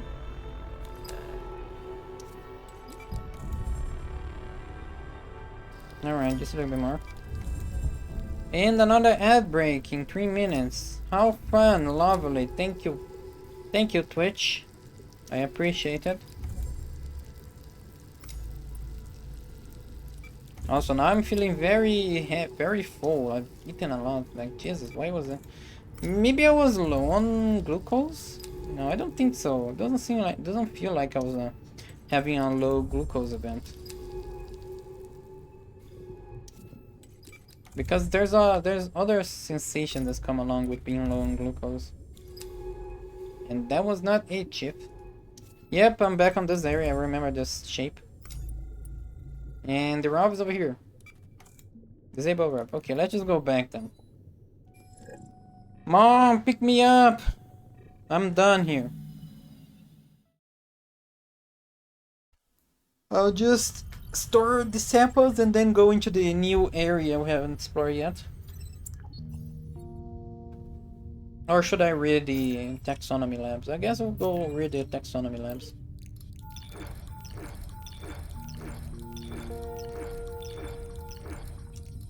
Okay, there is a ad in a few minutes though. Can I snooze it once? Okay, there is 6 minutes. Can start reading something. Arthropelta, jointed shells. Lungcrest. Pomodorson cristatum. Class is in session, boys. Let's actually look for the sketch first. What the fuck is this? Stick protective shell, mucus lined bubble crest, lung crest, processing rocks and minerals, armored limbs. Okay, I guess this is the one that walks across the edges of the silt, grabbing stuff. Now, observations recorded by Dr. Ellery Vance. Lung crests resemble large crabs in their basic anatomy, though they are instantly recognizable by large, multi-chambered bubbles they carry on their backs. The functions of these bubbles is unclear, but each individual produces slightly different bubble forms, and individuals have also been observed with their bubbles at different levels of inflation. They seem to be filled with gas, but without analyzing one directly, we cannot know which gases. To feed, lung crests use their complex mouth parts to chew up silt and rock, slowly and systematically working through their territory. These territories seem to be unique to each creature, and I have yet to see one lung crest trespassing on another individual's garden. A direct sample of their mucus bubbles might help us understand more about their behavior. Is there a... What was I gonna say? Is there a fish that's like that? Oops, oh, let me search on my laptop. Is there a fish that does something like that? What do they call? No, they are not filter feeders. They're like, they just keep picking at rocks and trying to grab nutrients. They chew up silt and rock. Okay, is there a fish that eats up silt and rock? Fish eats silt and rock. My fish are eating rocks and then spitting them out. Is this bad? Why do goldfishes eat rock and gravel? What fishes will clean up a pond? Oh. Your fish may well be eating rocks, very much like we eat a cherry. Only the cherry pit is the rock. The cherry is algae, which can be sometimes be hard for us to see unless it is very green. Algae that grows on the surface rocks exposed to sunlight is to a fish what grass is to a cow. Okay, so it's like okay, they're just grazers. They're just grazers. I guess that's the name of this type of animal. But underwater grazers who eat algae instead of grass. Now, behavior. After finding a shed lungcrest bubble, it has been possible to analyze its contents. The majority of the bubble is filled with oxygen, with some amounts of methane, nitrogen, and carbon dioxide. It seems that in its processing of minerals and compounds found in the silt and rock of the ocean floor, lungcrests are able to produce and process these gases, perhaps with the help of bacterial symbiont living inside their bodies. But what are they producing these bubbles for? It could be that they are defensive structures able to be shed and popped when the relatively slow-moving and vulnerable lungcrest needs to escape. But then, why the carefully managed cocktail of gases? Further investigation is needed. In particular, you should look to inspect a lungcrest shell. Theories. Sampling a lungcrest shell has made the function of their mucus-lined bubbles clear. After seeing lungcrests scavenging around and even entering into the brine pools, it seems obvious that their bubbles are in fact natural scuba gear, allowing them to move around the anoxic environment of the brine lake.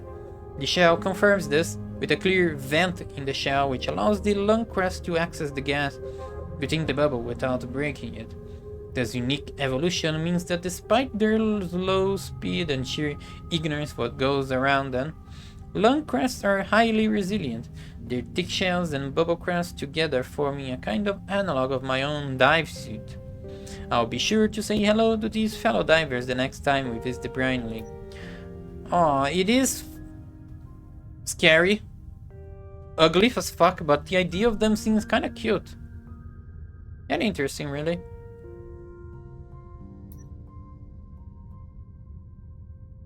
Processing rock and minerals. Mucus-lined bubble crest. Honestly, not the most original idea, I guess, because yeah, if you know about what brine is and brine and how brine is toxic, it feels like an obvious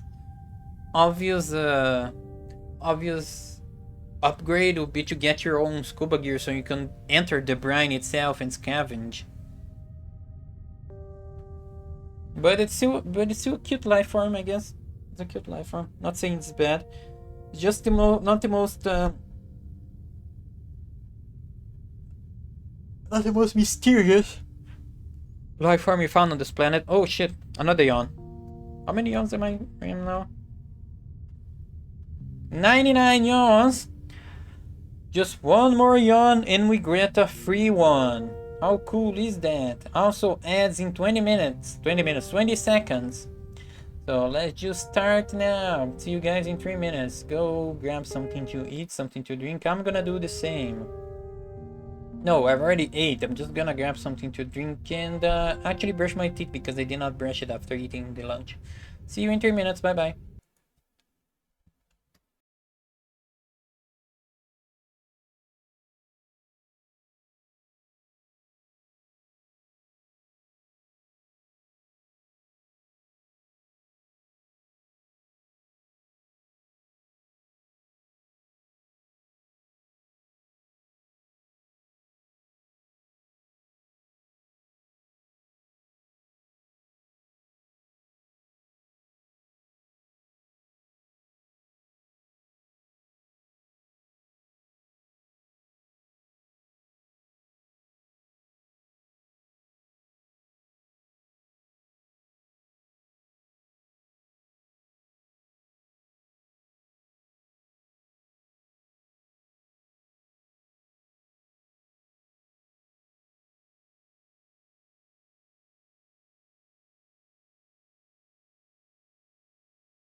Oh shit, I forgot to change screens.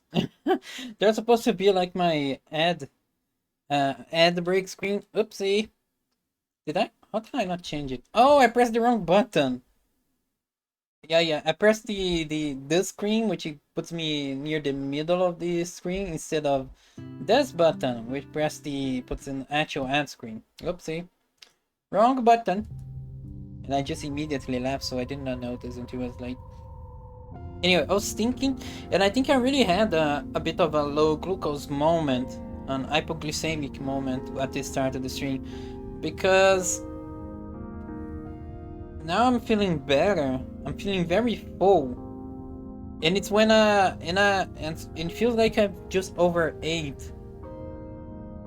It has happened a few times. It's not as like a serious hypoglycemic event, but it feels like it's just an oddity about my own diet, because I need to eat a certain amount of carbs every meal, and it has to be kind of like weighted.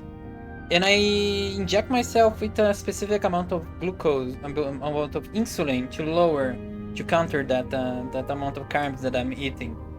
The thing is though, is that I don't eat white rice. I only eat whole grain rice, which has a lower absorption rate than normal rice.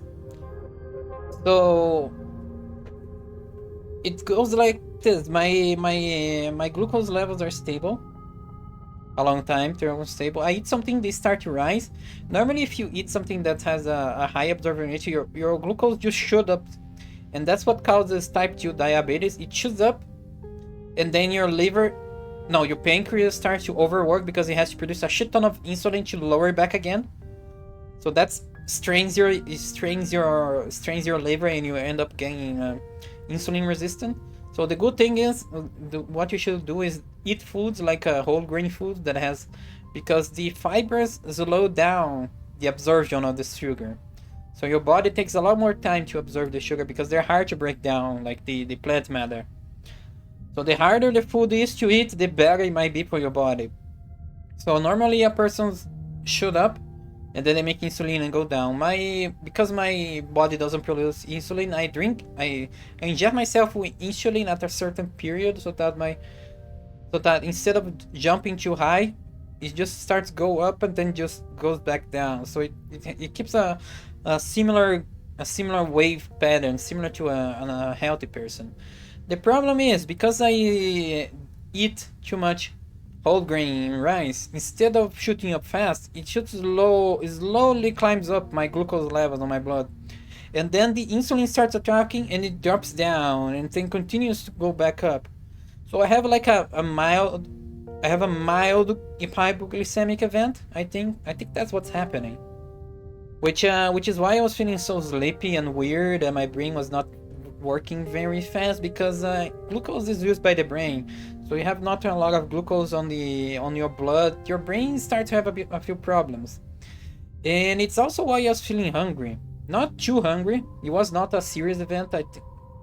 In more serious hypoglycemic events, I get ravenous. I get crazy hungry for sugars. But I was just feeling a bit hungry, so I ate what I felt like I had the room. But then once the hypoglycemic event ended and my glucose levels are back up, now my stomach feels like I've overeaten. So it feels like it feels like it was really something else. It was not my stomach empty that was telling me to eat. It was the low glucose levels on my blood that was telling me to eat. So now I feel overeat. So I guess that's just an oddity of my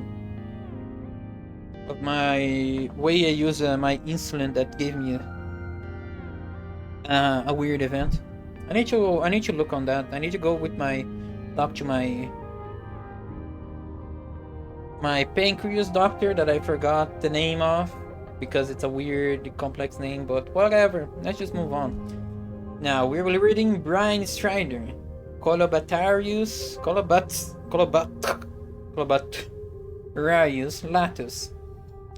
Brine striders are towering crab-like creatures which live among the brine pools. Their tall, reed-like legs keep their carapace from the toxic waters that claim most creatures. The bones and shells of creatures that die into the brine pools adorn the striders' carapaces, pulled from the brine by a pair of extended claws. Among these rocky piles, smears of bioluminescence glow blue. This pulsing life, whatever it is, finds shelter in the remains the striders collect. But why do the striders make these creatures a home in the first place? I'm also curious how, if the striders are vulnerable to the brine, do adolescents reach the height required to survive? Yeah, if they need legs to survive, to stay away from the brine, how do the kids that are small and growing survive that shit? I'm also curious how, if the striders are vulnerable to the brine, do adolescents reach the height required to survive? In order to understand more about these obscure creatures, perhaps we need to analyze the glowing, brine-clogged remains together. Analysis of the brine clogged shell reveals a complex chain of chemical reactions. Among this chemical richness, a form of extremophile bacteria feeds on the brine's chemical traces. When the striders collect these remains, they also collect the bacterial colonies that live on them, removed from the brine, but still feeding on the chemical saturated shells and bones. These bacterial colonies produce a bright glow, a side effect of their metabolism. Do the striders know that they're turning themselves into pale beacons? What is the nature of the relationship between these bacteria and the striders? I need to understand more about the life cycle of a strider and how they grow to such heights. That's a curious one. That's a curious life form. Brine eaters. Plumosus muriavorums. Brine. Oh, let's look at the sketch first. Yeah, it's like ferns. Branching structure, bristly frond, hairless digestive frond. There's bristly frond, and there's hairless frond. What is this word? Sessile. Oops, sorry, I hit my mic.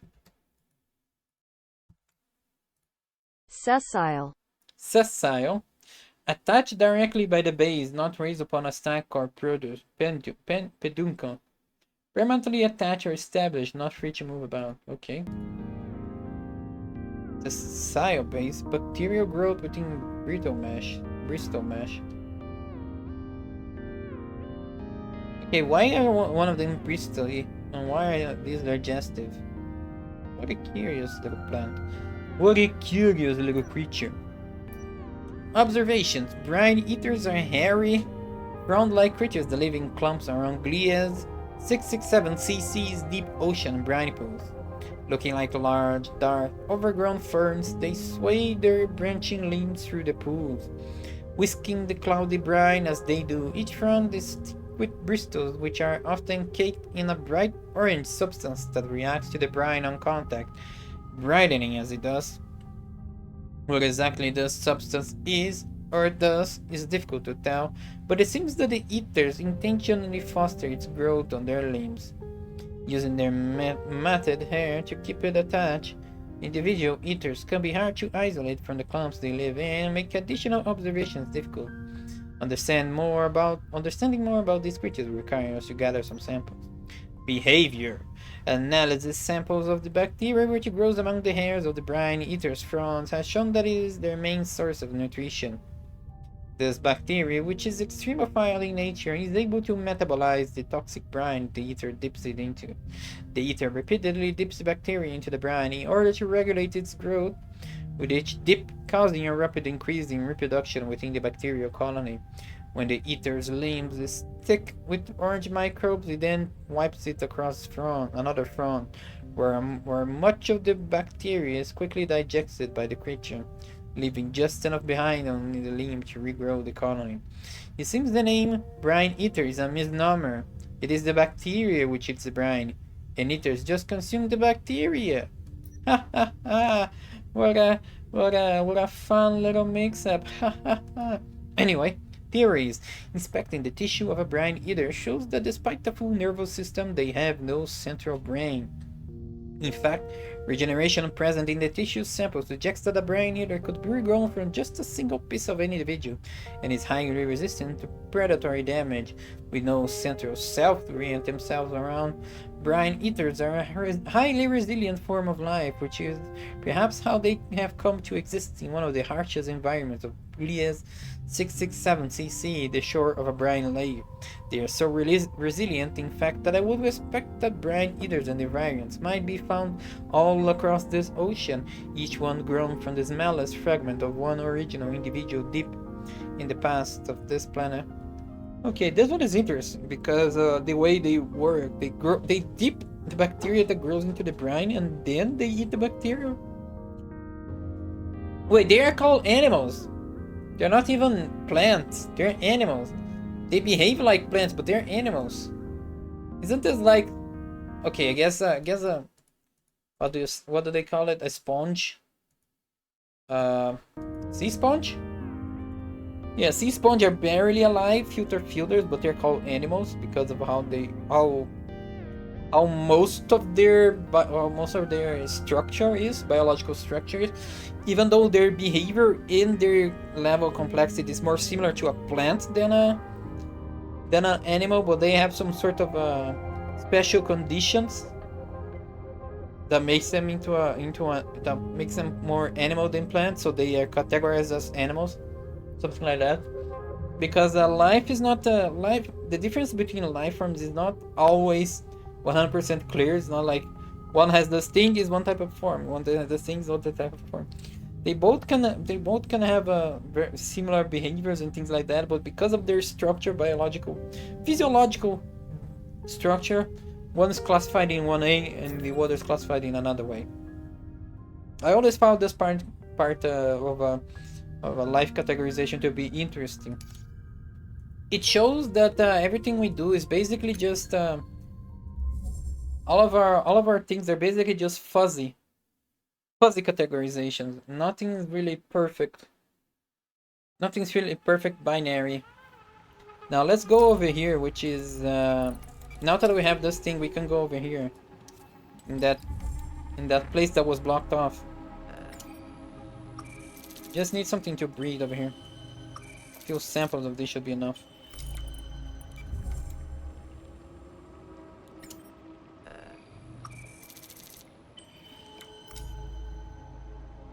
No, is this way or is this way? I think it's this way. Yeah, it should be this way.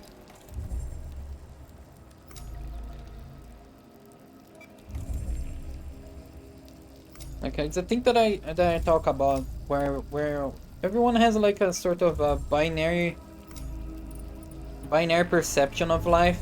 Say with a more understandable example, a more relatable example, games category. What is a game? What is a game? What is a story? What is an interactive story? What is a JRPG? A JRPG is not just any RPG made in Japan. It's also not even a game. It's not even a game that's made of. Not necessarily a game that's made in Japan. A game can be made in America and be a JRPG, because JRPG is more of a sum of characteristics than. What are we doing out here? Peeking through the remains of the bloom? What are you talking about? No more wandering. We should be heading deeper. That's where the answers lie. Call in the drone and let's find that final round. Shut up! What? I need to. Oh, is this the game? Is this a game not allowing me to go deep into here because it's alien technology? Is this why I'm not allowed to actually open that locked door before I finish this part? Is this why? I think it is. But okay, you dick. Yeah, the reverse, you dick. I'll go with your demands, you diver. What was I saying? Yes. JRPG is more of a summary, a sum, not summary, a sum of its parts than just any RPG made in Japan. It needs that specific. It needs that specific system, fighting system. It needs that a bit of that type of plot that characters and things that you find in JRPGs, but it doesn't necessarily need all of them together to be a JRPG, which is why the term JRPG is more of a fuzzy term where you have a percentage of belonging to a JRPG. Say Final Fantasy IX is 100% JRPG, but a game like what is that? Let me open. There's a JRPG like game that was launched on Steam, and it's one on top of my ranking system. Where is it? Name. No, wait, where is it? Chain Echoes. Chain Echoes is a JRPG like game that's made by an indie group. I think that's an American indie group, but it's basically a JRPG if you look at it, except it's not made in Japan. But the term, if you ask anybody what any experienced people in gaming what the term JRPG, they'll be able to know. They'll be able to if you tell anyone that a game is a JRPG like, they will have a good idea of what this game is about. So it is a useful term. It's just like most terms in everything about our life. It's not a binary thing. It's a fuzzy thing. Declining slope. The pale forward descends rapidly away from the ridge in this direction, towards a field of shadowy outcrops. Basalt towers. Basalt. Another group of towers rise towards the pale light, each strata piled with silver silt. Yo, dude, how goes the game? Oh, hello, Jax. A long time no see. Hello, Jack. It is going very good, except that it's the third stream and I'm still like, what's my percentage? What's my percentage to complete this game? Continue. 68%. This is my fourth stream? Fourth stream and I'm 68% of the game. I need to finish this game, but I can't stop. I can't stop slowly exploring. It's very fun. It's also very nerdy. It is basically a xenobiology game. What the fuck was that? What is that? It looks like a whole menagerie of creatures caught in a silken net. Ooh, so close to the funny number. Oh yes, actually. Ah yes. How could I disappoint my lewd. I disappoint my... He's taking my energy, the little shit. A mass of tentacles and growths, unlike anything I've seen. It's difficult to understand the anatomy of these creatures just by looking. He's stealing my energy, the little shit. Okay, let's go back and gather my energy. I disappoint my lewd ancestors by not immediately thinking of the funny number. He's addicted. Indeed, I am addicted, but I am also frustrated because I just want to explore. And I spend my time exploring and nerding out. But I need to finish this game because I need to continue. Wait. Raw of the breeze. Can't I grab the energy of this one? Oh, there we go. So yes, if you don't know what this game is, I am an AI controlling a diving suit. We're deep under an alien world exploring alien life and solving a mystery. And there is a xenobiologist inside the suit that I'm controlling. And as you can see, we're just attacked by a sort of alien life who stole some of our energy. We are 5,000... No, not 5,000. 1,500 meters under the water. It is a darker part of the ocean really over here. Shadow gap. In the shadows of the towers, there is a deep silence. I do still mostly play in retro games, but a few modern games attract my attention, including this one. But the next game one of the next games that I want to play is called Magic Carpet. It's an old DOS game. But also at the same time, I want to play a game called Exo 1, which is another exploration game. So decisions. I need to finish this game. I want to play this game. I want to finish this game. I want to play 2 other games. Ah! Too much stuff. Too little time. Pale passage. From between the towers, a pale blue light flickers over the rocks. Oh, now we're back to this life form. Veil Tangle. The veils reach out towards the black basalt towers. Emanating flashes of cyan light. Yeah, now these are others. More veils. We need to be careful. There has to be a way to find the path through. Okay, this seems to be a path forward. Let's just go see what the other path gives. Those veils, they also sap energy if you go through them. Wide gap, flanked by the towers. This path leads even deeper down the slope.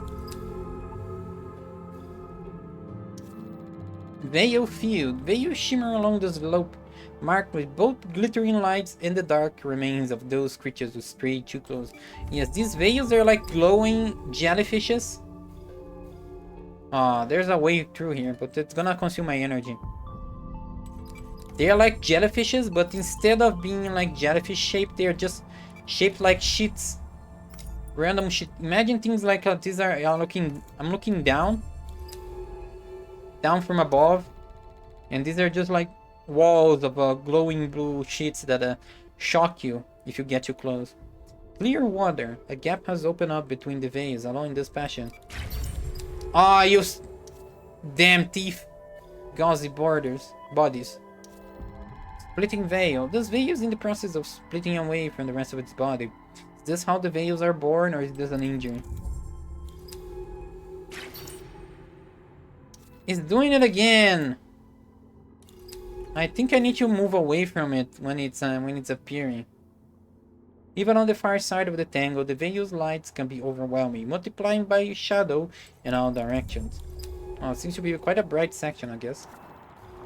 Strobing veil. This close to a veil, the light is unbearably intense. Its repeated patterns leaving ghosts in my retinas. Ow! I still got fucking... What's this?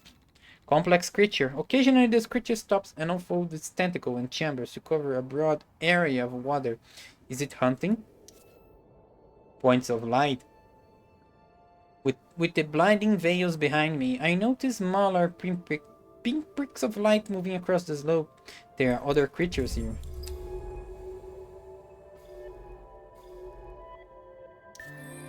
Water bulbs. New species logged. I'm calling these cryptic creatures water bulbs. Let's see what we can uncover about them back at the lab. What are these? Lungcrest. Oh, more lungcrest over here. Partially transparent egg-shaped creatures which feed by filtering water. A strange sphere sits inside the iridescent interior. Oh yes! We found those one back at the old area with the brine pools. Overgrown outcrop. This outcrop hides the wealth of life from along like crawlers and fielders to blurred shapes which flit through the suit's lamps. Pale petals. And this is another one. Now the last pale petal we need is over here. On closer inspection, these petals are solid growths, not fragile objects. They sit like thin tree stumps in the sand, each on its own wide stalk. These petals are solid growths, not fragile objects. Okay. Bright fan. Unlike the Bloom's fans, these deep water variants are covered with a translucent sheet of muscus, which protects their delicate spines. Glowing fan. Sample candidate. This huge curved fan glows with a warm bioluminescence. Oh. No! No Steelerino!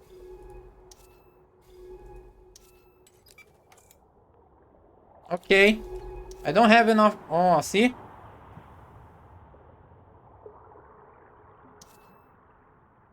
Stops and unfolds its tentacle and chambers to cover a broad area of water. Is it hunting? Can I go? Is it gonna come my way? Okay. Waves of amber light pass up its considerable height. I need to find, samples. I need samples that will give me energy back. Oh, this one gives me 30 energy. That's a good one. New species logged. Coldfire bathers. I'm going to name these coldfire bathers. They seem to be strongly linked to the light of these fans. These wide, petal-shaped plants gather in groups and grow in the light of deep-sea fans. Their pollen fills the water around each stem. Wait, these wide, petal-shaped plants gather in groups and grow in the light of the deep-sea fans. The pollen fills the water around each stem. Oh wait, who are you? Fast creature. Better look at this creature, so they are swimming with their rear legs while using their tails to propel themselves somehow. Okay, this one is over here. I can just move. I'm wary of him stealing more of my energy, this little bastard. From this side, this arrangement of pulsing and glowing forms nestled into the basalt is a sanctuary of life and warming light. Why is there light here of all places? What's the special about this little outcrop or something? Deep pollen, useless. Whatever though, just grab it.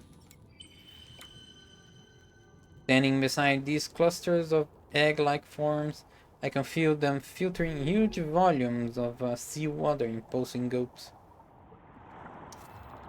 Downward slope. Away from the outcrop, the silty slope begins to descend again. Is there anything in this way? No, doesn't seem like. Okay, now the creature might actually get to me if I stay here for too long, so let's just go. Veil field, a large field of veils. No wonder Minae's Roth returned. These veils are everywhere. Yeah, and they absorb energy. Like on Earth, they must rely on predation to survive this deep, where little sunlight reaches. Large fields of veils, whose pale blue light appears unpleasantly cold in comparison to the warmth of the oasis. A large tangle of veils stretches out ahead, producing a cyan light that softly flickers in the dark. Stay away! No, it's coming too close! Fuck! I can't move! If I move, I think it's gonna steal my energy.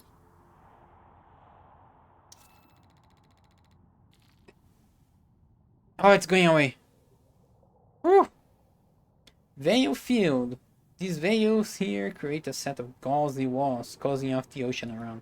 Okay, let's just go back around them. If I go through, it's gonna steal more of my energy, and I don't have a lot of energy. I'm running out of energy, actually. Let's just recover some, just in case. Tangle veils.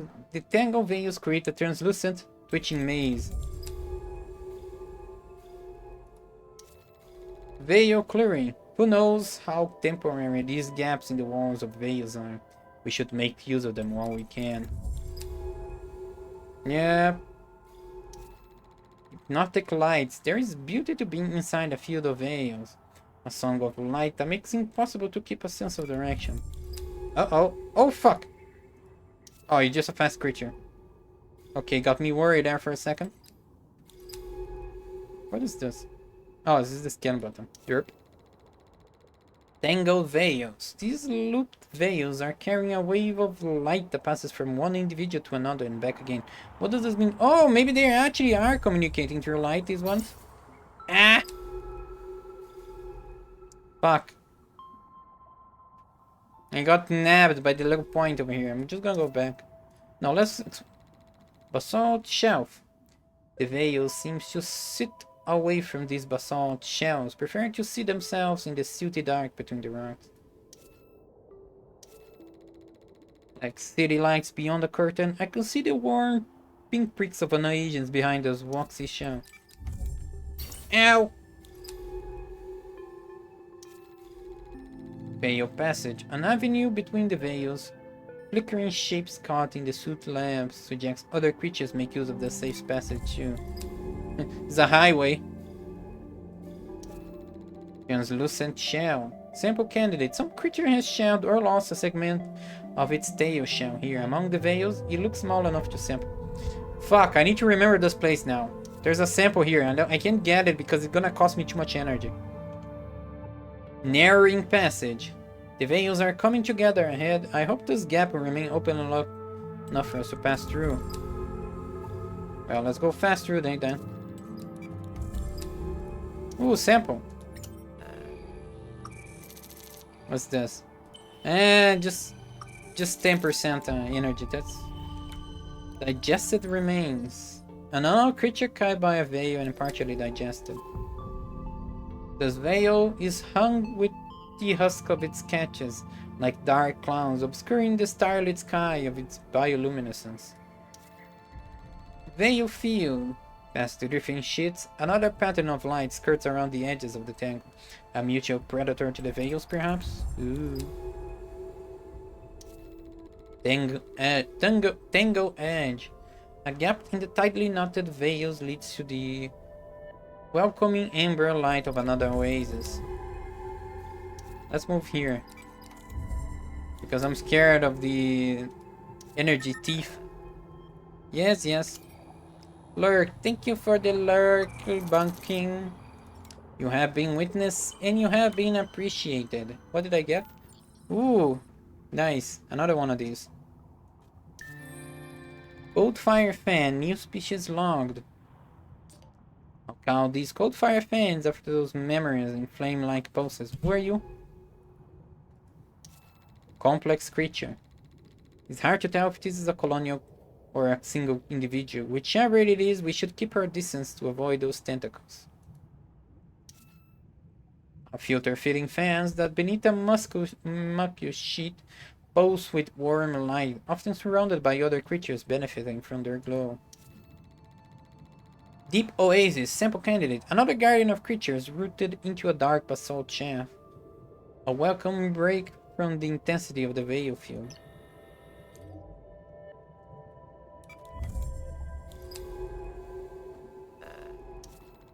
Past creature. These creatures seem to follow the same routes back and forth to the veils.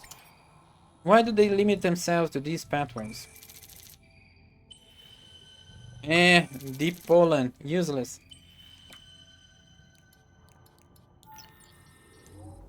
Okay, can I go back and grab more? I shouldn't. I shouldn't grab that sample yet.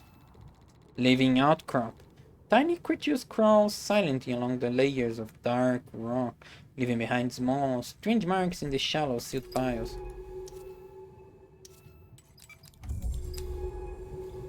I'm not gonna risk it wasting my energy back there. Ovular growths. Temple candidate. Let's go over here. These pale, pulsing creatures have noticeable growths budding out from the center of form. We could sample them here. Ooh! Nice, new species log. I'm calling these abyssal sail shells. Those wild tail plates are instantly recognizable. Small, dark creature with a large translucent tail shell that allows it to rapidly move through the water, navigating the veil tangle safely. What? Navigating the veil tangle safely. That's a curious thing. Could I get an upgrade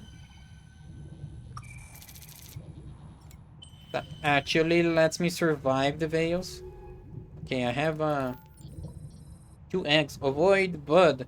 The bud of an egg-shaped creature found in the deep. Basalt pillar. The northernmost tip of this outcrop, a dark pillar rises up. Its stacked layers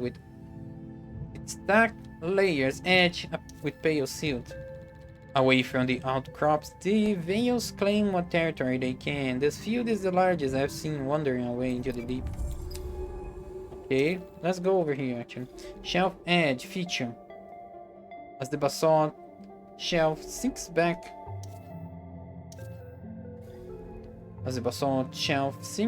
into the silt, the ocean floor falls away into a huge field of glittering veils. I'm scared of the creature.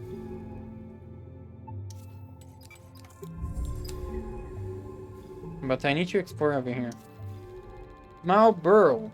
Sample candidate. At the edge of the outcrop in the light sand slope, a shallow burrow leads down. Eggs glint within. We could sample them here. Ooh.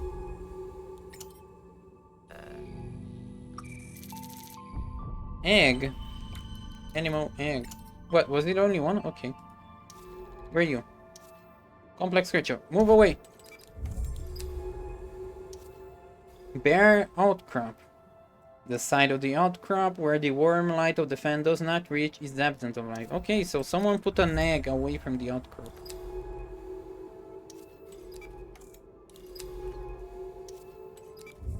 Okay, we go here, we go back.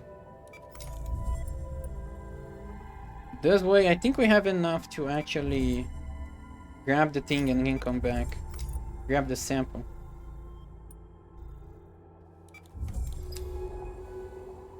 It has to be here now.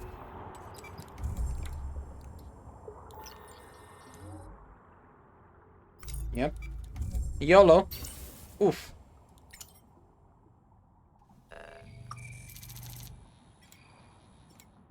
Animal shell. What did I get? Tail segment. A section of shell from a creature with a translucent tail. Oh, yes. It's from the abyssal whatever.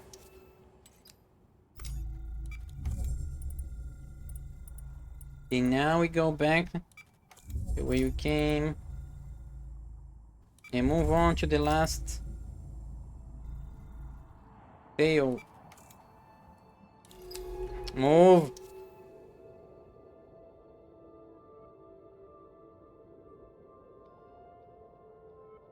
Come on! Out of my way! There we go. Bitch.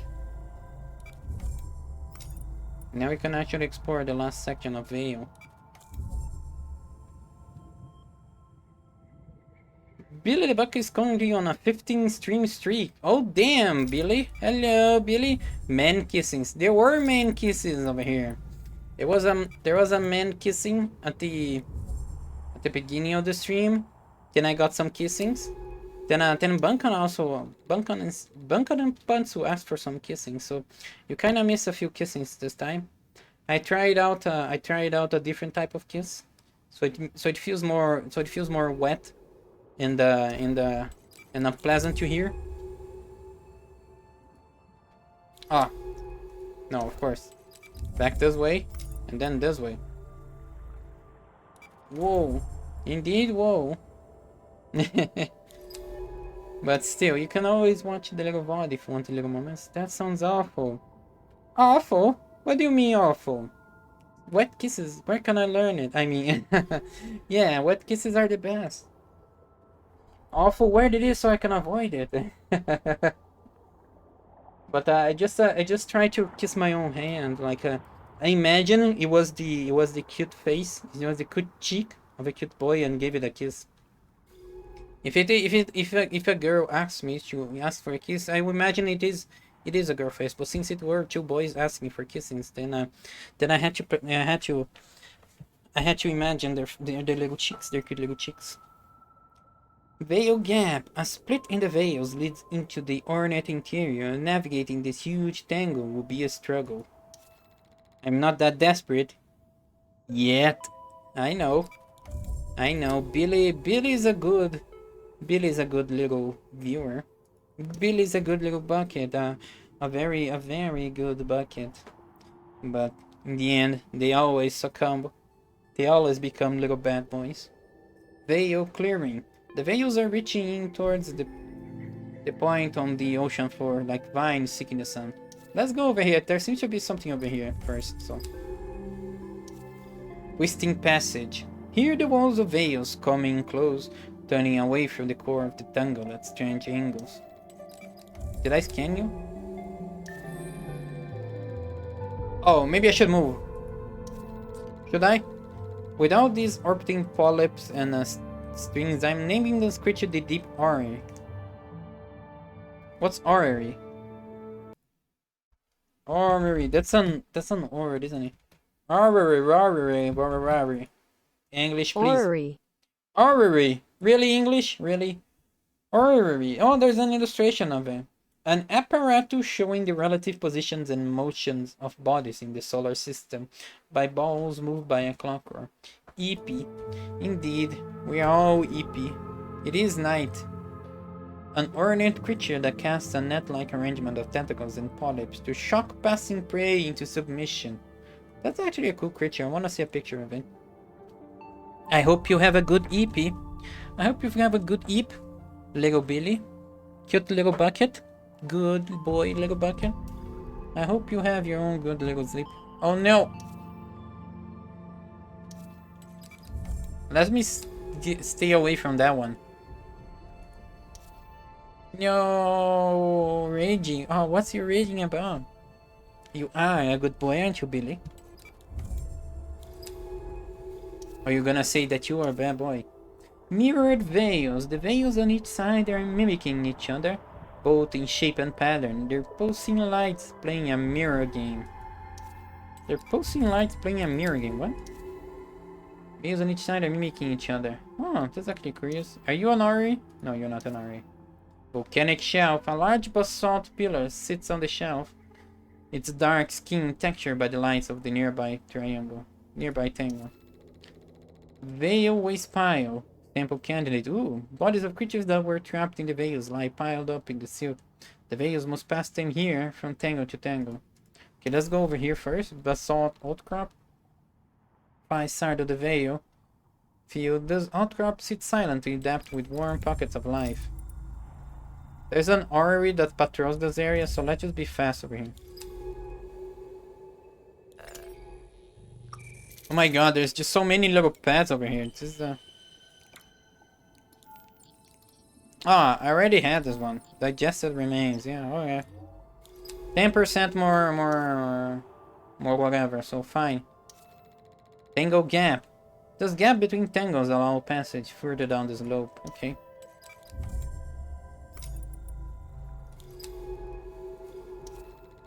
Ovular growths. At the tip of the shell, fed by a soft current, these creatures pump moving water around the outcrop. Is this why the veils stay away? What do you mean? Fed by a soft current, these creatures pump moving water around the outcrop. Is this why the veils stay away? I don't understand exactly what this means. Rectangle. These glittering veils have formed a close perimeter around the outcrop, but seem to be keeping their distance.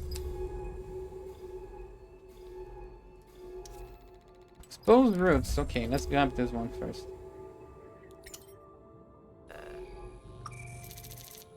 Plant. Oh, this is a new one. I can't actually... Okay, let's go over here because I'm scared of another Ari coming and stealing my stuff.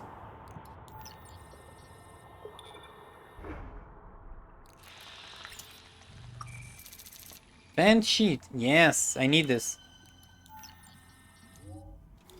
Okay, let's read this one. Exposed roots. The petals here have had their roots dug up by some creatures. We could take a sample of them here. Oh, what's this one? Glowing fan. Shielded from the veils by the basalt pillar, this fan hosts a small colony of petals, their spores speckled across its shield. Shield. Isn't it supposed to be sheath instead of sheath? Is sheath even a word? Is this a typo? Oh no, a typo. It is a typo. The word doesn't exist. Sheath. Sheath is a word. Sheath doesn't exist. It is a typo. How embarrassing. Deep oasis. The glow of an amber fan and the soft shapes of its petal audience can be seen just behind the black rock. Ooh, another sample. Cool. Deep polling. Oh, another useless sample. It is oxygen sample. Fuck.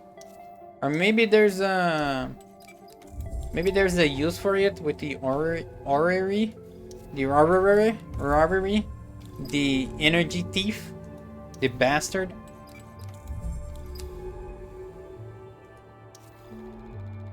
Clear water. Tango is behind us now, leaving only the dark of the deep ocean behind. I'm gonna continue this way before we go back because the Rov must be over here and we can recharge energy over here. Descending slope. The slope continues its irresistible descent towards the distant abyssal plane.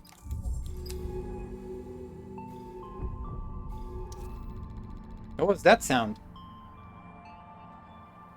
There was a dun dun. Rock shelf. Another shelf appears out of the dark, but nowhere on its surface can I see the warm glow of a fan. Yeah, the thing that I still don't understand is how these glowing fans, why do they exist, why do they glow? And what do they feed on? There seems to be other sorts of life forms that feed on the energy from the fan, but not what the fan feeds on. That's kind of weird and curious. Basalt outcrop. Unlike the other outcrops, this one is free of life. Its proximity to the veil is vital for the other colonies' coexistence. Disabled raw, finally. Another Rumina's raw scattered across the outcrop. We should still be able to use its transmission core to reach the base. Here, in the middle of the outcrop, a Rav. This one was carrying a supply cache too. We can recharge and refuel our oxygen. Let's access this map data and open up the terminal when you're ready. Map data. Now we can actually get pulled back by the... It seems those rough was disabled by the veils, like the other one. This can't be right. The mapping scans report a large physical anomaly just north of here. From the data, it looks like a structure. That's impossible. Maybe the veils fry the sensors? Either way, we should go check it out. No, how about no? How about I go back and finish mapping everything behind us before I go... Before I go watch the aliens. The things that is most important is categorizing life before... is categorizing life before we go talk to aliens. Dark water. Outside the reach of the veils, the dark cool water is a welcome change from the incoherent patterns of light. Why is everything glowing over here?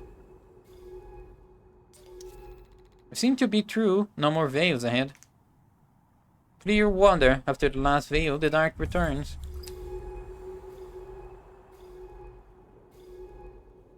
Aw, man. You wanna go those way through the veil?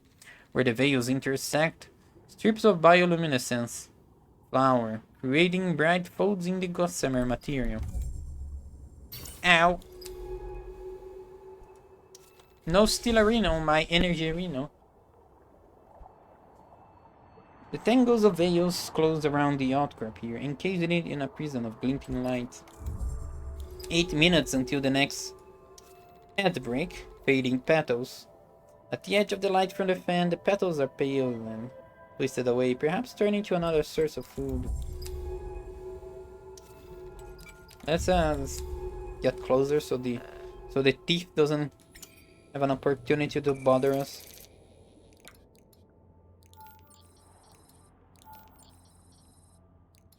Aren't both of them deep pollens? Fuck deep pollens, I don't care about pollens. Among the elegant shapes of these petals, small stilt-like creatures try cleaning particles from their pitted surfaces. Surrounded by its audience of light-baiting petals, the fence sheet shimmers with amber light like a bonfire. Amber light like a bonfire is kind of a awkward phrase. Here, more pollen. I don't care. Just give me the fan sheet. I'm gonna save this one. Can I... Fuck me. Can I go around? Oh, there is a place. Basalt pillar. Faint flickers of light silhouette a tall pillar of basalt shine, rising up into the faint blue glow above. Where are you? Longcrest, okay. Dying veil. Sample candidate. Twisted back on itself. Does veil. Take some pollen. This veil is being eaten away by creatures. Its defensive abilities nurtured. We could sample some tissue here. Ooh.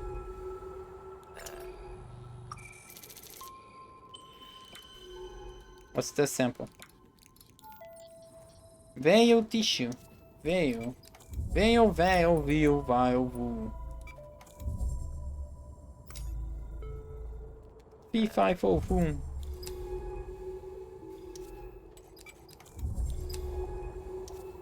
Going guarding feature another refuge in these dark waters, glowing with life. Oh, come on. Move, move, move. Tangle edge. Here the veils part, looping back towards the fellow tangles. Veil clearing. Another piece of territory yet to be claimed by the strange patterns of the veil field. Translucent shell. Sample candidate. Ooh.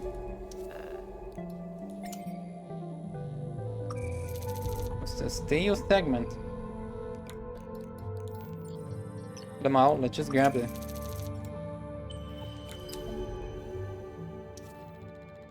Tangle split. Let's go this way. Yeah, but still.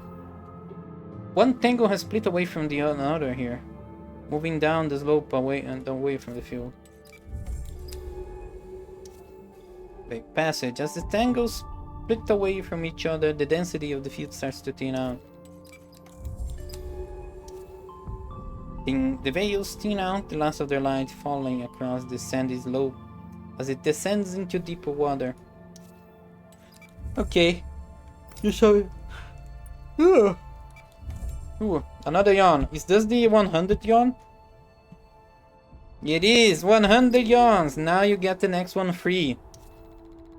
Veil clearing. Another clearing in the field, surrounded by possible rounds, both through and past the flickering of veils. Veil field. The curving walls lead to another gap in the tangle, filled with light and movement. Okay, this description are nice, but everything is veil, veil, veil, veil, veil, veil, veil, veil, veil, veil, veil, veil, veil, veil, veil, veil. Veil field. From this middle point of the tangle, it's impossible to see beyond the glimmering walls to the ocean beyond. Other lights feature. Among the hypnotic patterns of the veils, other lights move. Pinpricks like leads shifting in the loose orbit of an unseen body. Oh. Veil loop. A group of loop veils output the same pattern in an ornate game of call and response. Are they communicating with each other? Ooh. Veil passage. The tangle turns back on itself, revealing new paths into its interior. If I go over there, I'm gonna have to double back. Veil clearing. A gap in the middle of the tangle where the lights are dimmer. The sickening, shifting sensation lesson. Twisted veils. I'm starting to think there is some battle for territory between the veils as they search for the best spots to cast their nets. Huh. Narrow gap. Two veils that look like they have recently split present a narrow gap in this maze. Here the veils close in towards each other. This one was free. Not exactly the most loud yawn that I've made, but it was still a free yawn. Here the veils close in towards each other, sheets passing up against one another with gentle waves. Jesus Christ, this is amazing. Oh my god, and there's a place over here. Tangled outcrop. Unlike the other outcrops, this dark rock is being invaded by the veils, subsumed by tangles. The veils meet here, but through the translucent skin I can see the dark shape of an outcrop. Bucket.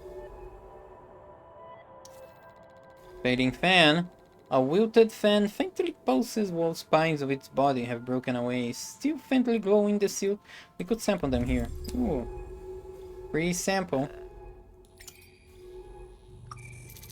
What's this? Oh, this is 3 of a special sample. What's this? Glowing spine. Spine from a glowing fan, still faintly pulsing to a warm light. Okay. I can get another. Nice! Okay, this one was worth it.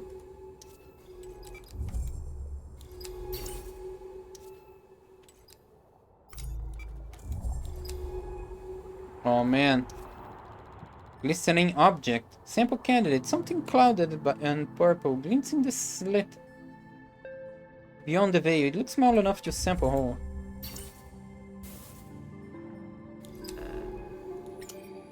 Ouchie. And another sample. What do I throw away this time? Digested remains. Petal root. Deep pollen. Large floating particles produced by deep sea plants. I think I can throw away the pollen.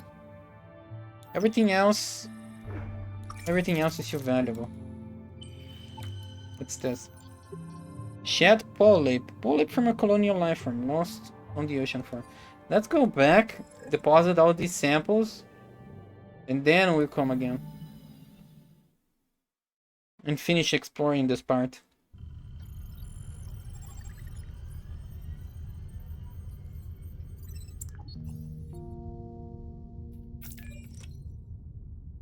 No. Sample storage, okay. Throw everything in here.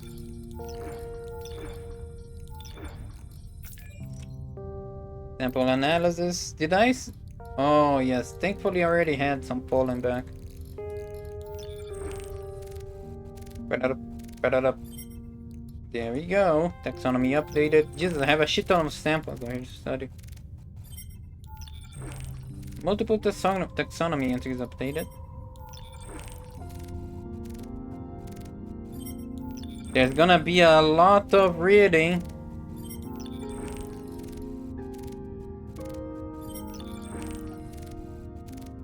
There's really nothing interesting about this sample and analysis over here. It's just a waste of time, really. It's cute, and it isn't an extreme waste of time. It's just nice. Just something nice. Everything else, okay. I'm not gonna read right now. Where's the repetition growth? Yeah, whatever. She's still growing over there. She's gonna be a big girl. Ooh, a square! Perfect square! This is cool. Let's just go back over here and make sure we have explored everything else before going back into the last structure.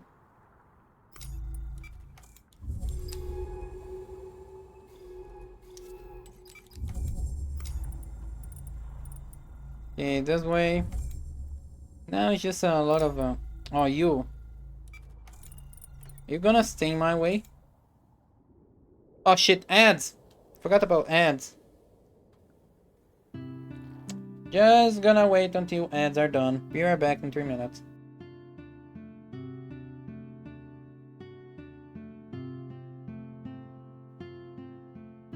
I gotta stretch a bit, it's healthy to stretch.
Okay, this time I used the right screen. I do enjoy listening to my own Be Right Back music, so I just open up my own stream to listen to it. One of my Final Fantasy IX is my my favorite little game, by both soundtrack and gameplay and story. Just nice. Oh. Oh no, you're gonna steal my stuff? Oops. Okay, just went through.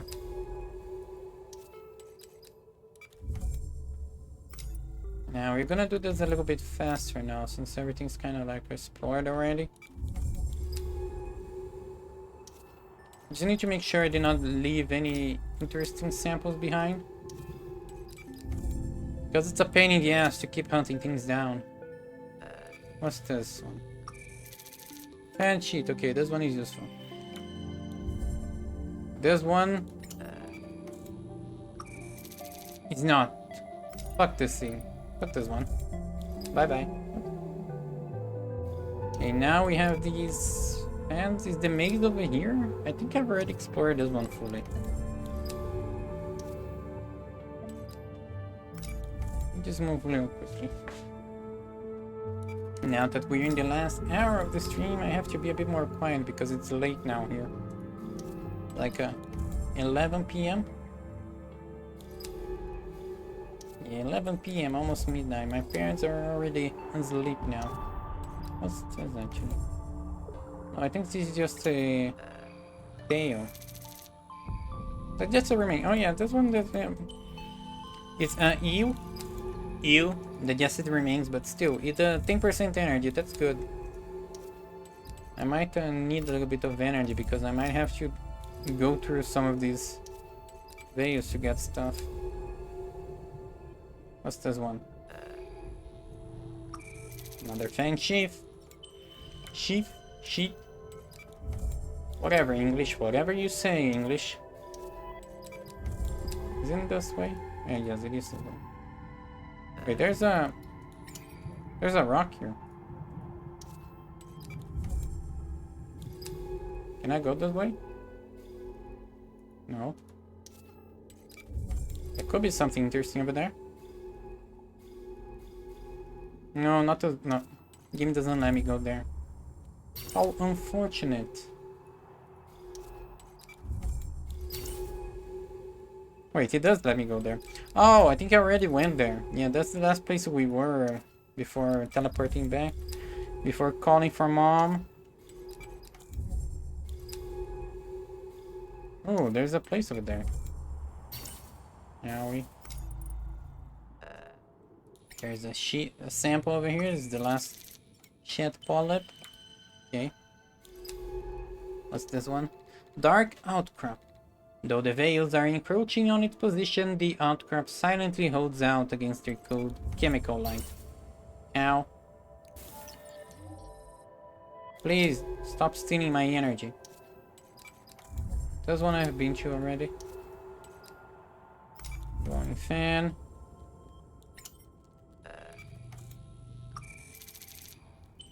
What's the percent? Oh, I missed the 69%, right? It's not gonna be 69 already. It's gonna be past 69. 90%, yeah. 90%. You shot way past the funny number. I'll make an edit though. I'll just make an edit. I'll just edit take a screenshot of 68 and turn into a 9, lol. Nobody's gonna know the difference. And it doesn't matter as long as this is the funny number. I must not betray the expectations of my Coomer readers. My Coomer fans. Come on. Out of the way! Move! Something keeps flickering on my screen. Not the screen, the other screen, my monitor screen. Monitor screen. Okay, bye. Annoying little shit.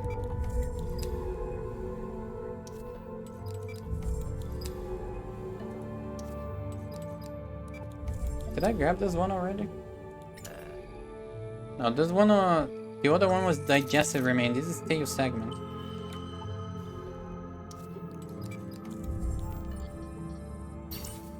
Owie.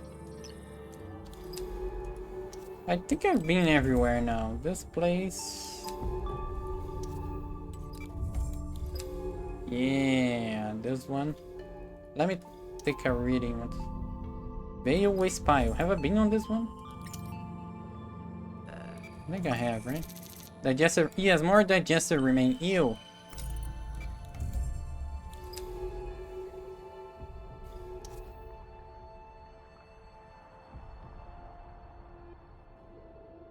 Yeah, I've been here. Deja vu. I've been this place before. High on the street. Da da da da da da da da. Following you. And it's the best to be. And empty. Da da da da to be. Whoa. Bam, bam, bam, bam. Okay, just recharging some energy, and now we are going into the unknown towards the alien superstructure. Shelf edge. Past the shelf, there is only the dark of the descending slope. Ooh.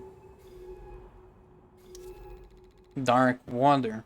There is nothing here but the silt flickering in the suit's headlamps. And then suddenly, where? Angular rocks. Some strangely geometric rock sits in the dark. What are these formations? Ooh. Ooh. No more waypoints. Oh, there's one waypoint. Unknown structure. Object. A huge flat structure bedded into the seafloor. Could Mine have built this? No, it was aliens. What are we looking at here? It's always aliens. It appears to be some kind of shaft cut into the bedrock. I can't see the bottom. Who made this? It looks like it's been here far longer than anything else. How do you know that? How do you know it's far longer than anything else? Dark shaft. A yawning black shaft that descends into the seafloor. An anomaly that must be solved. Let's go! Into the deep we go! We've dove further and greedily than anything else. What?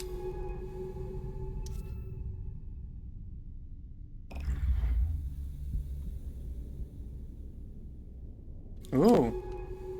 Something different going on. Open shaft. The suit's lamps reveal two dark holes on opposite sides of the shaft. Their torn edges stick with crimson rust. Collapsed room. The compartment is filled with sand and rock, which looks to have entered through the collapsed ceiling. Anything that I scan? No. This one I seem to be able to enter. Shadowed corridor. The bent entryway bulges inward like the interior corridor of some huge creature's distended body. Why grab some description, dude? The sand drifts soften the metal room. On the far wall, strange spirals glint into the headlamps as a pale creature obsessively traces their patterns. Pale polyp. These pale creatures are scraping patterns into the walls? What are they? Let's see what we can find out. This almost motionless polyp with its waving cilia is anchored to the metal plating. Its pale flesh is drained of color. What's a polyp actually?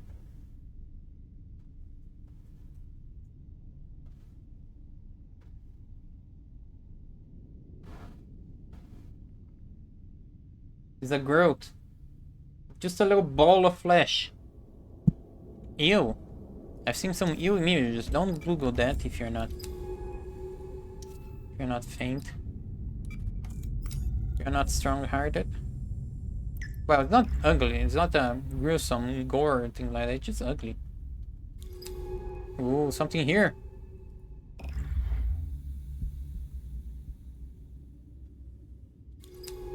Okay, we're at the depth. We are at the bottom of the shaft, I guess. No, can go further down.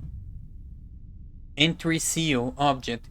A huge round doorway sealed by a thin metal security iris, the plates of which are furred with orange rust. You know it. It's time. It's some kind of facility. What was happening down here? Why would someone bury this place so deep? We have to get inside. You can use the torch to cut through the seal. Fire it up. Ignite!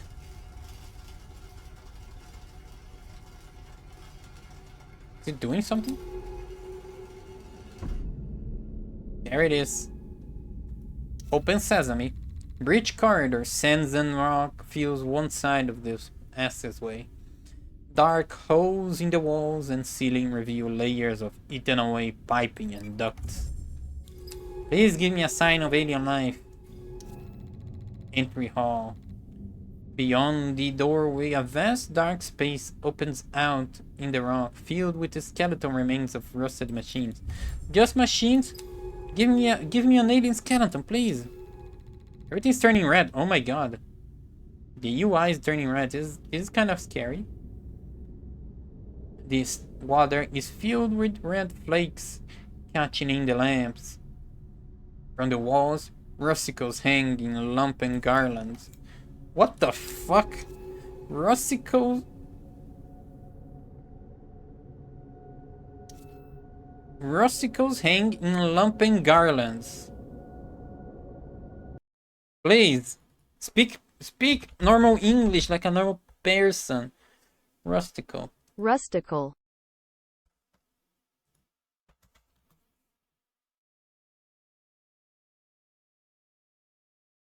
Rustical doesn't even exist on the Merriam-Webster dictionary.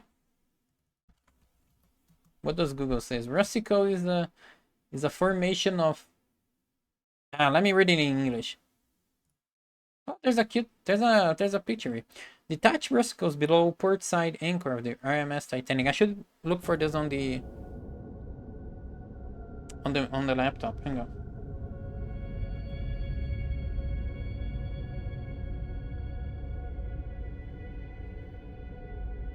There's an actual picture of it. Rusticles is a formation of rust similar to an icicle or stalactite in appearance that occurs deep underwater when wrought iron oxidizes. Why did they bring wrought iron to an underwater facility?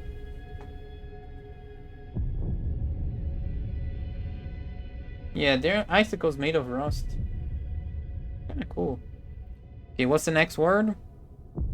Lumpen. Lumpen. Lumpen. Lumpen. Of or relating to dispossessed and uprooted individuals cut off from the economic and social class with which they might normally be identified. A member of the crude and uneducated lowest class of society. What? Rusticles hand in lumpen garlands. Well, I guess it's an expression. Garlands. What is garlands? Garlands. A circular or spiral arrangement of intertwined material. A circular lights. On the walls, rusticles hanging lumpen garlands. Circular rusticles. This place is huge. How the hell was it built down here? No fucking idea. There's really little oxygen for the rebreather to cycle here. So we are running on reserve. Let's move. Oh fuck! Once a loading bay or vehicle hanger. Do I have anything that gives oxygen? I have, just a little bit. No. I don't actually. Fuck. Can I just go back and grab more? I have a few samples that give a lot of oxygen.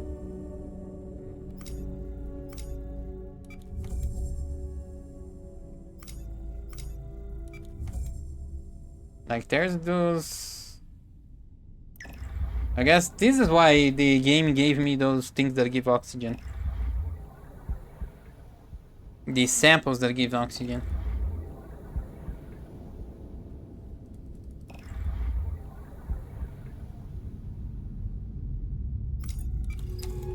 Ah. You can grab them from the base or you can collect a few of them. They give 20 oxygen each, so... And we can grab 1 or 2 maybe? Or 4 actually. By 1 or 2 I mean sample 1 or 2 of them. They're in the oasis, warm oasis I guess. You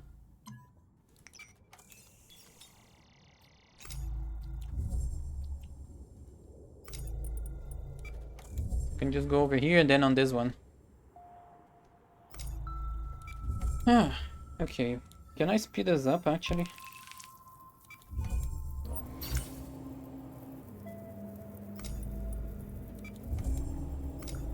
Yes, yes.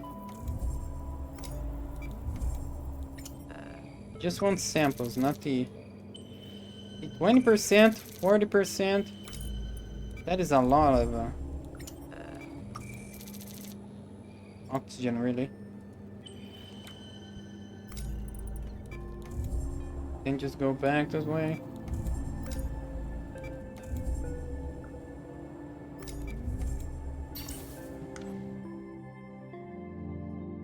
Make more because I can recharge on the ship at any time.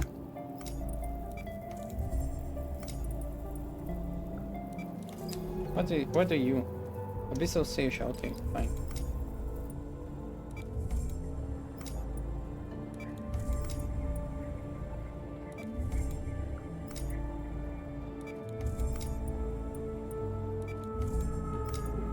One more. What is this one? Keep pulling, okay. Up, oh.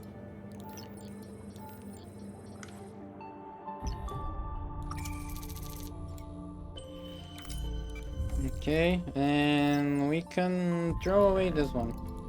Or consume it. Eat the half-eaten food. What's this one?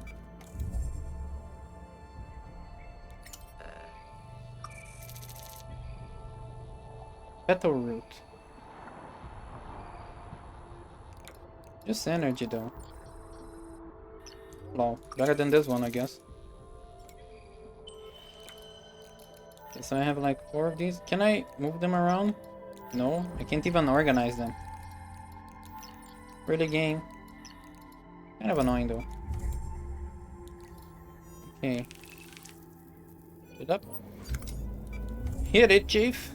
Pedal to the metal. Oh, throttle. Okay, now I have some reserves of oxygen in case shit hits the fan and I take too long eating. I take too long reading stuff.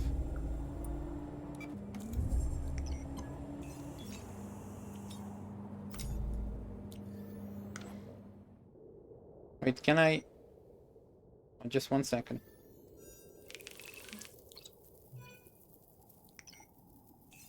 Refuel oxygen, and then we move on. So I can use this as a quick getaway. Unlikely that I'll actually need it, but I always like to be prepared. It's more fun that way.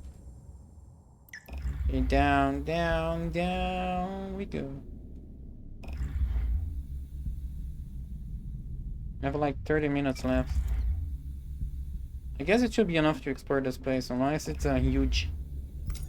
Too huge. Because dude already said it's supposed to be huge. Huge.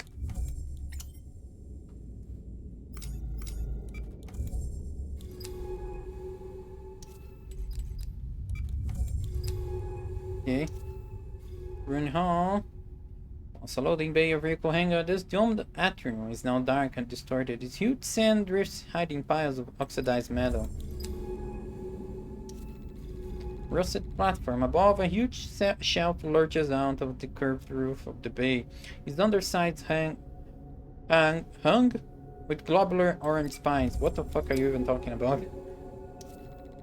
Derelict vehicle. The eaten away frame of a vehicle lies outside the lock.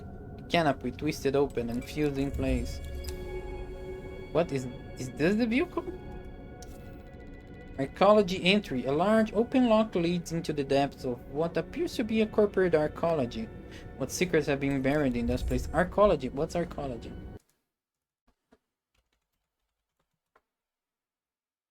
Archaeology. A city intended to be contained in a single structure. What?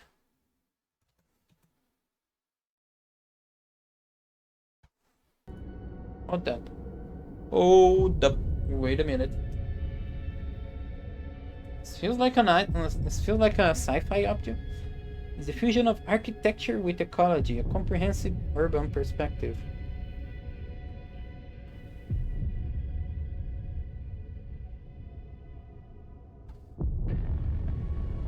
Concept designed for the NOAA, New Orleans Archaeology Habitat. Proposal designed by E. Kevin Schaffer.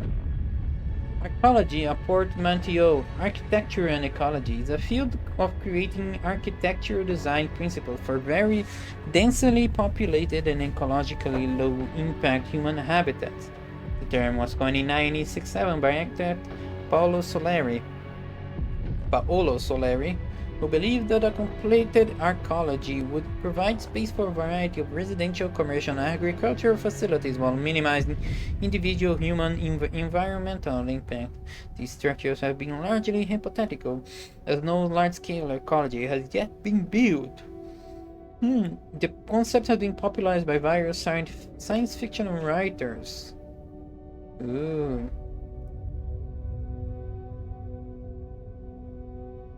William Gibson mainstreamed the term in his seminal 1984 cyberpunk novel Neuromancer, where each corporation has its own self-contained city known as an archaeology.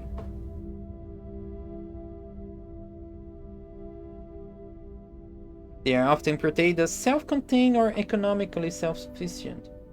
That's a cool concept, really. I think that's something like that on the Dread movie.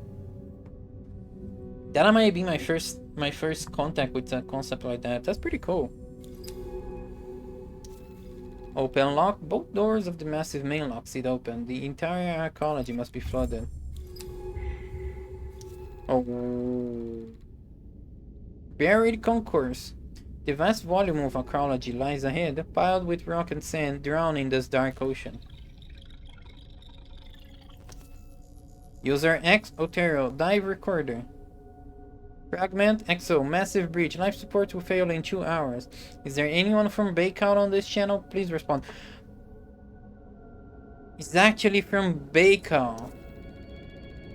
Derelict buildings. The main volume of their ecology is broken up by low buildings, partitioned away from the space. Where were these offices? Homes? It may not actually be aliens unless Bakeout is involved with aliens. Those are Bakeout markings. What was an exoplanet extraction corp doing here? I work for Bakeout. Mene work for Bakeout. They built the suit. They built the base. They mine exoplanets, skim helium from gas giants. They helped drive forward humanity's expansion. They discovered life. Would have known. Everyone would have known. Unless something happened here. Something they didn't want anyone to know about. Uh-oh. Getting some bad vibes from this place. Sandy clearing. In all directions, huge sand drifts shine in the dark. Among them, the shapes of crippled buildings resemble the remains of a desert. Of a desert city. Okay.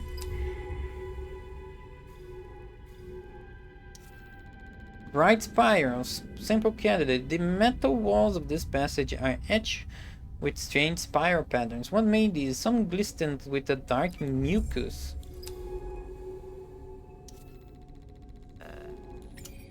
Pale polyp. Oh shit, I'm full. I'm full. Can I use one of these? That polyp. The pollen. What the root? Muco shell. Pyro-secretion. An ornate pattern of secretions left on a corroded metal panel. Okay.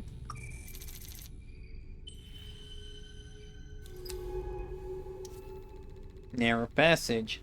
Thick knots of wires are strung between the angular buildings, ducts and pipes. Poke through the pockmarked metal plates. But if Bakeout knows about this place, how did I get a ship over here and a suit over here? How did they not know that I was coming here to investigate this ship? Building entry. The whole facade of this building has been torn away. The raw shapes of metal furniture and tools lie in the sand. Another buried desk. The distinct shape of a metal desk lies half buried, its surface blurred by a thick coat of silt. User E. Harrison, dive recorded. Fragment Deep retrieval needs more repairs. AJ. They need to stop pushing so hard. The artificers aren't going anywhere. Oh, artificers. What are artificers? What are artificers? User H. Albright. Albright, say again? Constantine did what? Jesus Christ. Harrison? Site 2 is breach. Power is spiking. Breach wall. The metal walls are buckled by pressure and corrosion, leaving a large wound in the side of this compartment. Cave in. Another yawn. For you, you're welcome. This entire corner of the room is piled with tons of rock and sand, leading to a gaping hole in the ecology sitting above. Fused machines. The angular shapes of heavy machinery are everywhere. Their delicate parts fused by corrosion into complex thick vein patterns. Thick vein patterns. Ooh, nice. Machine room. The lines of fabricators and machines suggest this was some sort of machine room for the repair and maintenance of the archaeology. Machine room, okay.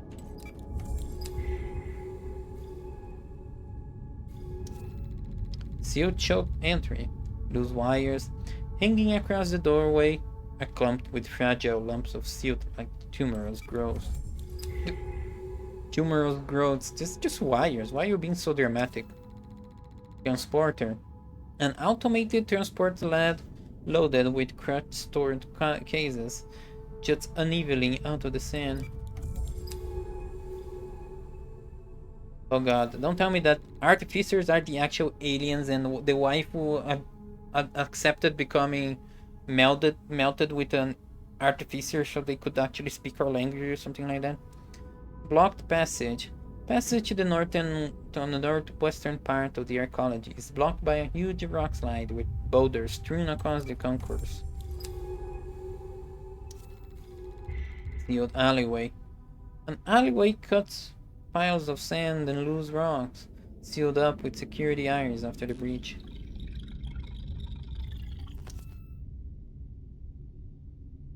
Massive bridge. Life support will fail in 2 hours. Is there anyone from Mankind on this channel? Please respond.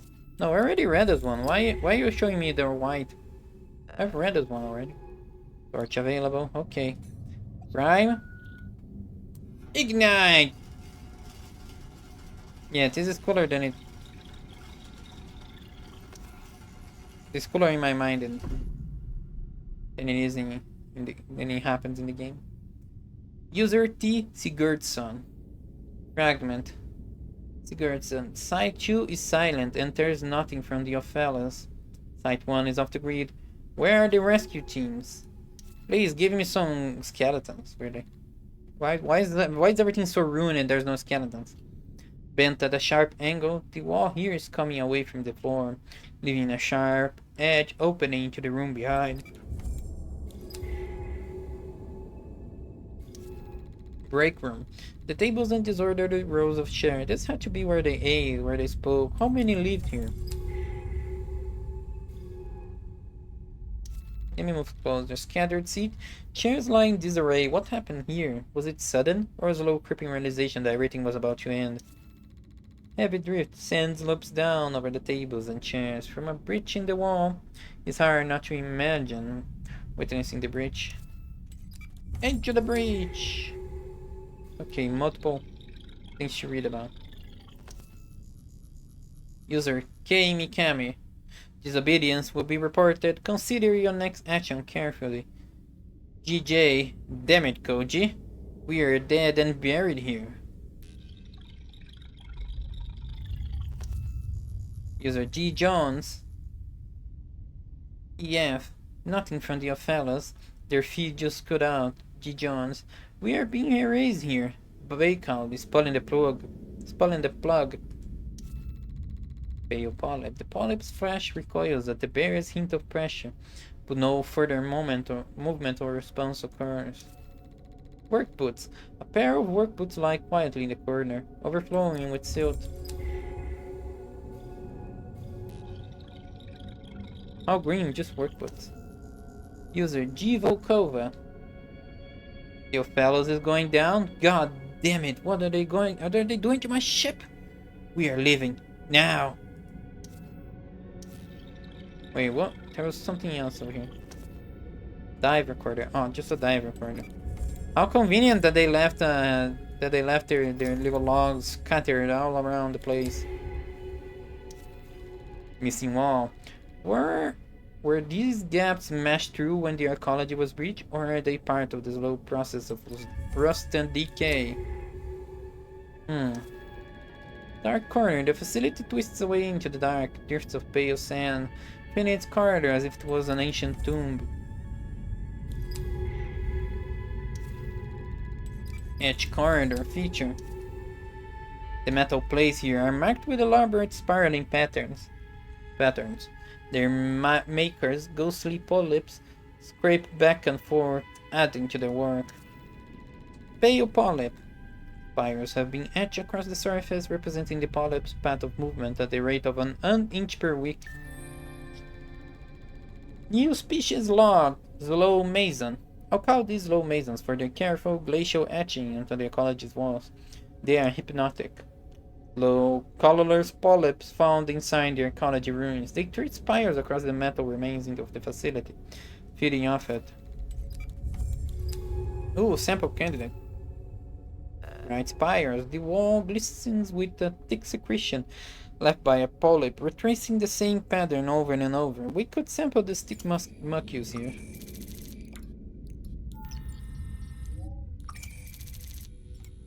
Mucal secretion.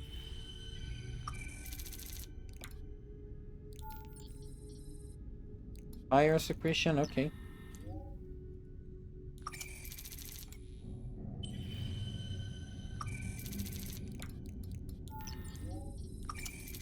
At least this one gives me a lot of oxygen, so I don't need to. I didn't need to actually go back and grab all the oxygen I did. Remains of a workshop or office, flooded with sand and rock, twisted metal plating hanging from bent frames. Block corridor. Sand has filled this corridor, which looks to have led back into the entry hall. The breach must have been catastrophic. How horrifying. Bent desk. A metal desk pushed against the sand drift. A Baco branded muck holds a pile of rotting paper from drifting away. Doesn't seem like it was too catastrophic, the entry of water, if a mug still holds a pile of paper down. User Kate Suruta. No one is coming to dig us out. Constantine has cost us everything. The entry hall just breached. This is it. Wait, so yes, they did die over here. They did die over here, but where are their bodies? Even their skeletons should be still alive. Should be still here. Somewhere.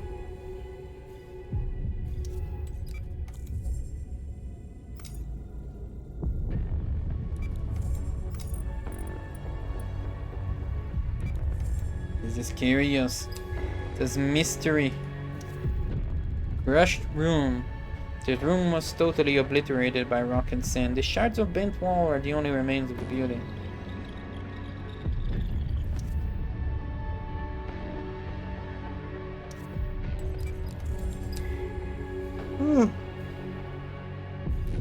One more log. Oh, another yawn. Actually. Oops, I gotta do it again. User F. Galarza. I'm sorry, Isabel, for what we did here. How ominous. Ruined births. Among the sand drifts that fill these four buildings are the shapes of tiered bunks. This is where they slept. This place isn't a facility, it's a city, yeah. How many more died here? Those without diver quarters, those buried under rock and sand. It makes my skin crawl. Birds enter. The door to the birds is lit back, revealing the sand choked beds of the ecology's occupants.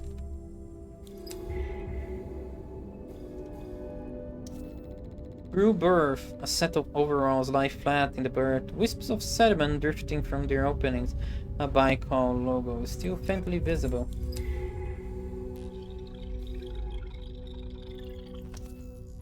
User J. Apuli. I lied to get here, Kai. And now I'm going to pay for it.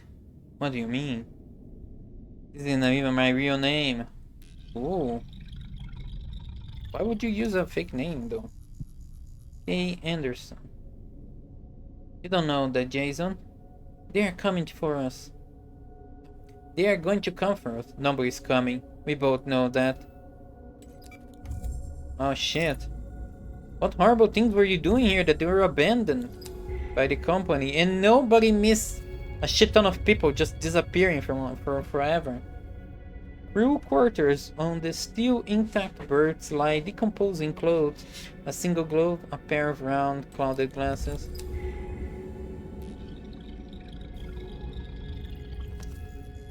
User S. Yato. I'm going to get some shut-eye. First geoengineering shift is in 4 hours, see you in 3. Behind the crew quarters, huge pipes sit against the wall, surrounded by sand. What was powering this place when it was in operation? Huge pipes. Were these supplying the power for the ecology? Perhaps a geothermal plant buried deep below? Collapsed tunnel. The wide tunnel to the northern part of the ecology is completely collapsed. Is there anything left on all these tons of rock? Oh, there's stuff here. Shattered atrium. This octagonal atrium was clearly once lined with glass and filled with water. An aquarium at the heart of the facility. An aquarium at the heart of the facility. Are those corals? They must have brought them from the ocean reserves on Earth. Rain coral. Earth-originating species of coral from the families Musidae and Merulinidae. They feed through both photosynthesis and filtering. Hard coral. Oh, my dogs are howling. Earth-born corals. These polyps build environments for themselves through the calcareous materials deposited as their skeletons. Central atrium. The derelict atrium reaches upwards. Its sculpted rock towers rising into the dark. We can use it to reach the upper levels. Broken pipe. This pipe, now filled with sand, looks like it explodes outwards, taking the glass atrium wall with it. Okay. Buried office with a prime view of the atrium. This had to be the office of someone important within the ecology. Now it's just another derelict room. And we get one more over here. User ABTF. BTF. I understand, sir. No, we are prepared to follow eraser protocols. The site is already sealed with all hands present. The site is already sealed with all hands present. How fucking grim. Corroded gap. A ragged split in the atrium wall is lined with rust leading through into dark, particle-choked corridors. Glowing fan. This fan seems to have a symbiotic relationship with the corals. It consumes their spawn and they absorb the fan's light. Yeah, but you need more than just that to make an ecosystem.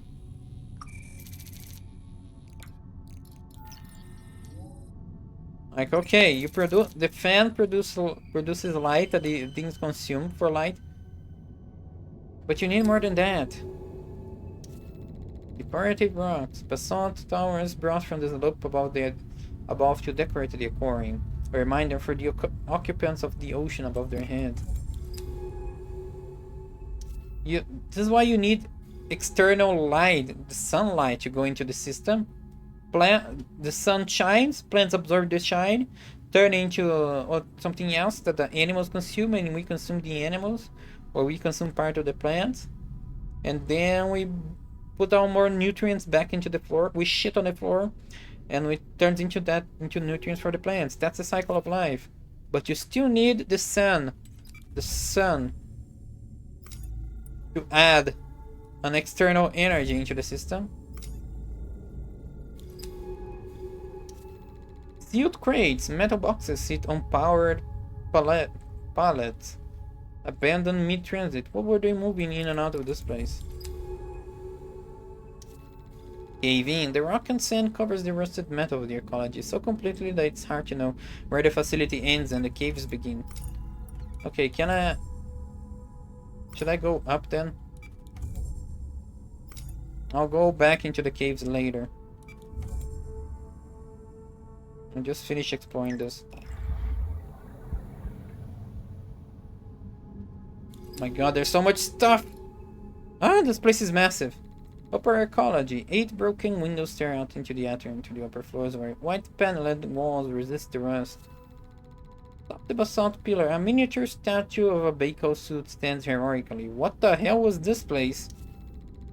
Broken glass. The struts supporting the window have corroded away, their uncoated metal now furred with rust. Head pat.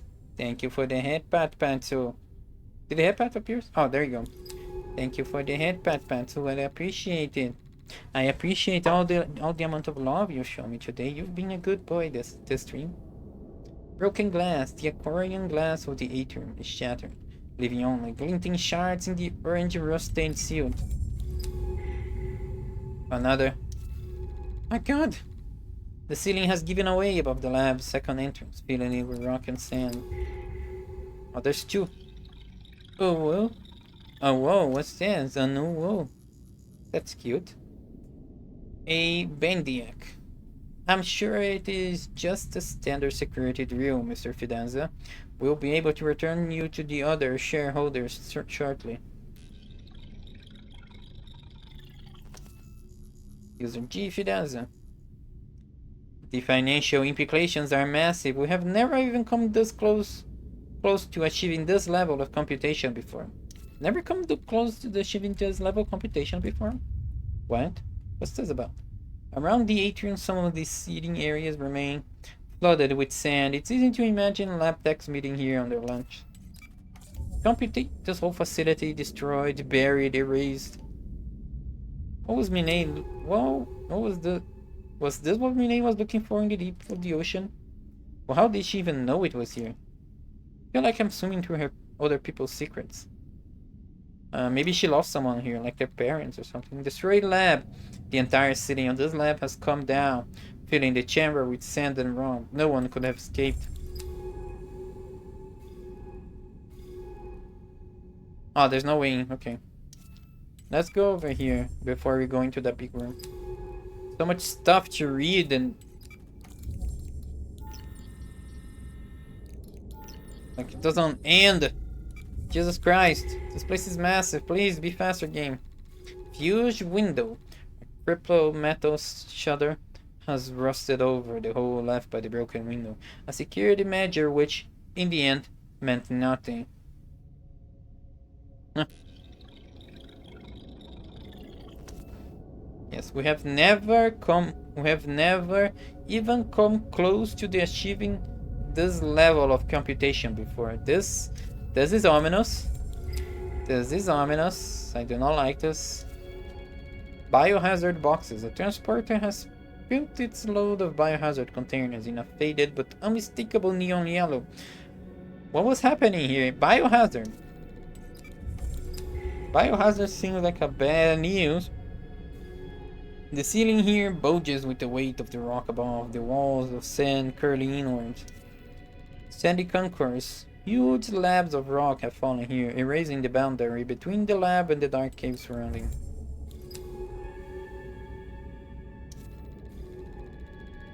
The entirety of this room is lost beneath layers of sand. The bars of a metal frame like bent and broken ribs poke out of the ribs. The bars of a metal frame, like bent and broken ribs, poke out of the earth. It's like a cage. Biohazard boxes. The acid yellow containers shine brightly in the suit's lamp. Streaks of rust along their sides show they have sealed with time. Can I grab a sample from this?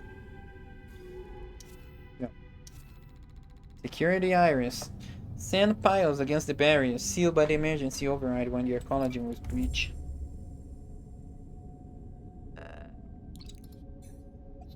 And let's go.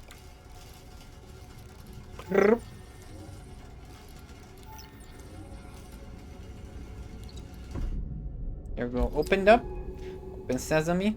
Upper entry hall. The ceiling of the entry hall is partially collapsed. Gridward of girders bent and rusted. Don't think this one is too deep. Yeah, it's end over here, this room. Rusted platform. The rust-choked hall stretches out in the dark below. Wrecks and rocks lie in the shadows and silt. Wait.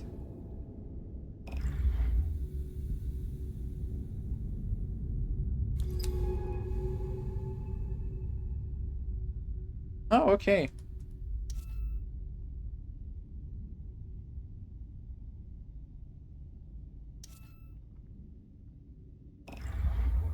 Okay, just back over here. Nothing. Just open an easy way out, I guess.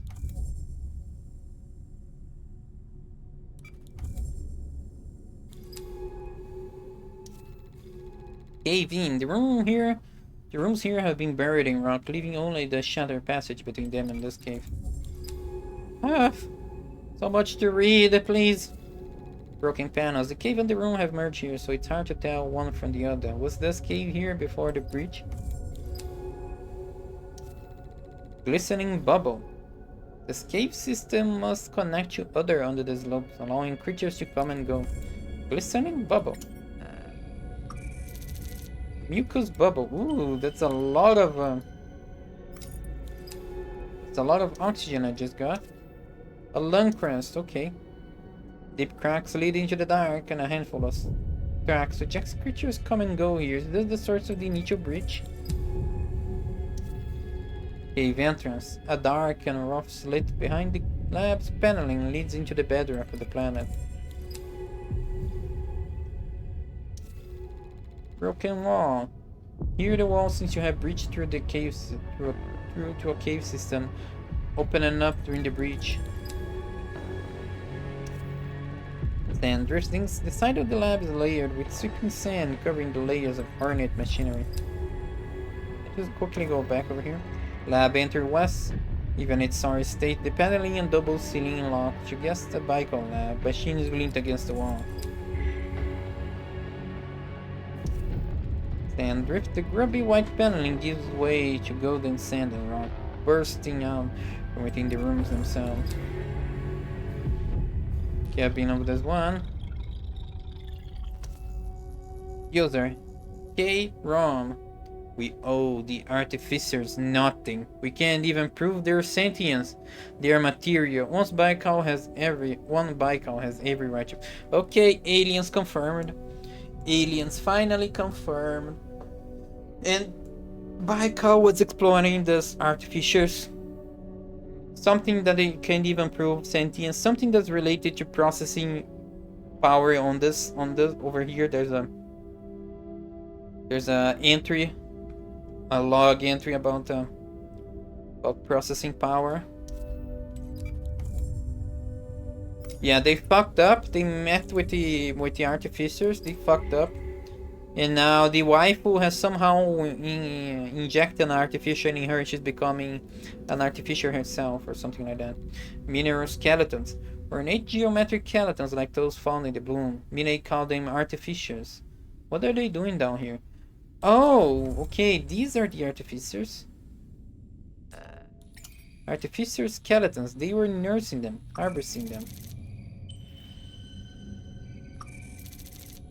Okay, but these are alive. The equipment here, they're building something.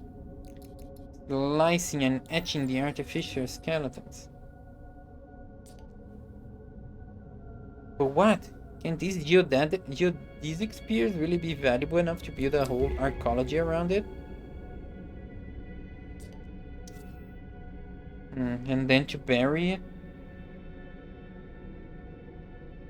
Fuck, did I use one of these as a... Are these alive? Unearthed mineral orb, honeycomb with oxygen bubbles. A depth panel lamp is drowned in sand. An etcher ripped apart by the collapse. This place was almost totally buried, wiped from existence. User E. Santiago. We have to power down. If the shielding is breached, it could blow out the whole facility. Start shutdown now. What? What's this about? V. Kobeck. Protect the specimens. These skeletons alone are able to correlate millions of qubits. They are irreplaceable. Oh shit. Sealed cups still sit on the surface. Tylus is buried in layers of silver seal. Hardware corroded into lumpen pieces. Atomic etcher. That was a computing lab. All these machines are for hardware fabrication.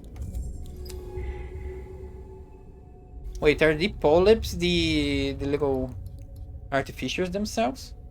No, I don't think so. Why didn't these close when the archaeology was breached? Were they open afterwards? The lockdown overridden somehow? Lab locks. Lab entry. The security locks lie wide open, giving a clear view of the laboratory equipment beyond. Atrium walkway.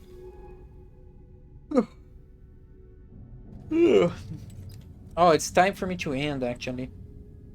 And there's another ad soon. Hang on. I'm gonna snooze this one ad. Atrium walkway. Unlike the lower level, the walls here have resisted corrosion. They're matte white covering, stained with orange, but unbroken. Feeling hippie mana? Just a little bit, honestly. Not I think the previous EP was like a, like I said, was just a small hypoglycemic event. Like I had low blood glucose with my diabetes. Norton Lab. The huge entry suggests this is the complex main lab, faded by call markings explain procedures for entry and decontamination. Security iris. While the main locks are open, the entryway is sealed with a hastily installed security iris. We should be able to cut through. The thick chunks of glass can still be seen in the sand. They must have been terrifying when the aquariums shattered. Equipment cases. Rusted shut. These hooky metal containers must have carried engineering suits of fabricators. Baker was building something. Yeah, I do yawn a lot when I'm reading, and I'm reading a lot, so I would say that this is more of my natural yawn, my weird yawn because I'm reading rather than me being tired right now. It has been taking a while to finish this part of the game, though. I might run the ad now. Because it's a pain in the ass. It only gives me like 3 extra minutes of these news button. I might run the ad now and finish this section of the game and then end it, and then I'll continue later on. Yeah, I'm just gonna do that. Running the ad in 3 minutes for the last section of the game. Let's hit the stream. Yeah, see you soon. Hopefully.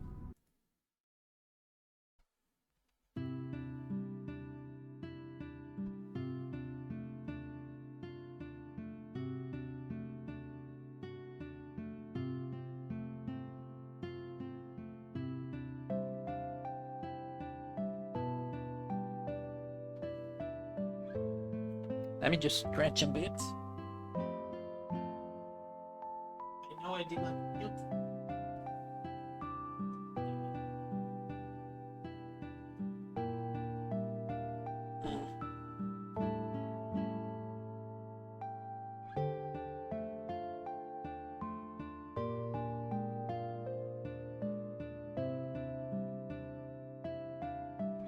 Yeah, my little bum was starting to get a bit stiff from sitting too long. It's actually a good thing to these hand breaks, just to force me to stand up.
Alright, finally.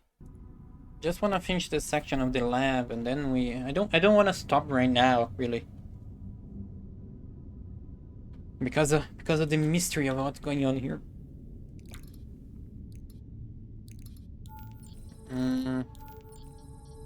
Use one of these. No, just use one of these. Shattered doorway. Glass door here was violently shattered by the breach, breaking open what looks like a clean room. Programming lab. Rows of chairs and corroded consoles scattered across the tabletops. Precisely machined components stick with suit. Ruined fabricator. This looks like a suit fabricator, but retooled to build large-scale machinery. Its buckle plates reveal a crimson interior fused by rust.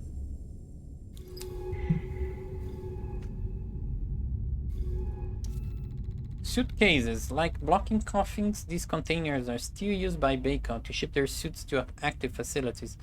These are empty.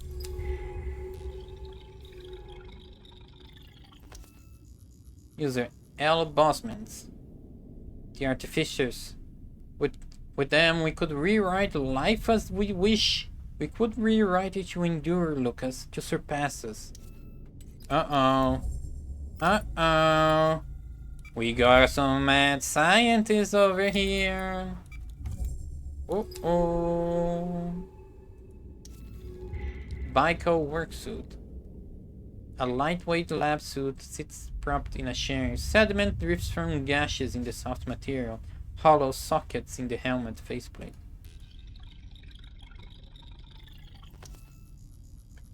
El Fiorentini.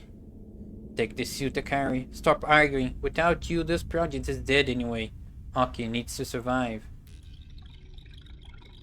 Aki needs to survive? Hey, Nomura. My little Mine. Oh! Mine! I'm sorry to leave you all alone. Sing a little for your mother. It's so quiet here. I knew it! Oh, it was her mother. She was here. That's why Mine came here. Because her mother was entombed here. That's why she was so determined. The suit stacked Aki Nomura. Akari Nomura. I don't understand. How? It's impossible. It's her. It's Mine's mother. This is why Mine came here. She was looking for her mother. Yes, I just came to this exact same conclusion. She has been here a long time. Decades. Has Mine been looking for her all this time? God, Mine, why didn't you say something? Anything. I can't. Give me a minute. No? No time. We're running out of oxygen. Or just stay quiet. I'll do everything for you. Akari Nomura's lab. The lab is ripped apart. Plates buckled outwards. Massive coolant pipes breached. Twisted metal now browned with age. Baikal casing. A long yellow cylinder marked with turquoise grips, identical to the casing mounted on the back of this suit. Our suit. What does that mean? It is the same cylindrical casing as the one mounted on this suit. Same casing that houses you! The carrier was building this. Building it from the artificers. Building it with the machines in this archaeology. She was building you. This is you. One of you at least. A draft, an early vision, a prototype. And Carrie is your mommy, your creator. Did you know this? Did you know about any of this? Nope. Then you forgot? I'm a function. God, I can't think. We need to go. I don't need to be here. I don't want to be here anymore, please. Why are you pussing out, bitch? This is my story now. We're talking about my birth. I'll explore everything I want now. The glass tubes that once fed coolant into the lab's core are shattered. Glass shards now smoothed by soft currents. Coolant pipe. The inside of the pipe bulges with corroded growth. It stretches up towards the surface, and a faint circle of light glows above. Wait, can I go up? I can go up here. Okay, you know what? Oh shit. I already activated it. Let's go clicky up. There's still one section that is unexplored. It's the last section, I think. And then we'll finally be done with this place.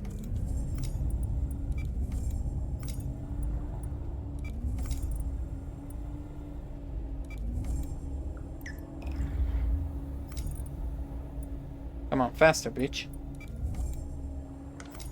And we ran out. Okay. Ran out of boost power. No, it's... The cave's over here, isn't it? No, it's not, actually.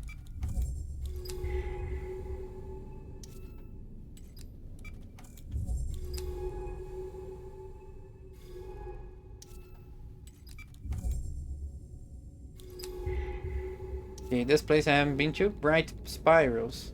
The walls here are covered in spiraling patterns and obscure lexicon written in glistening trails of mucus.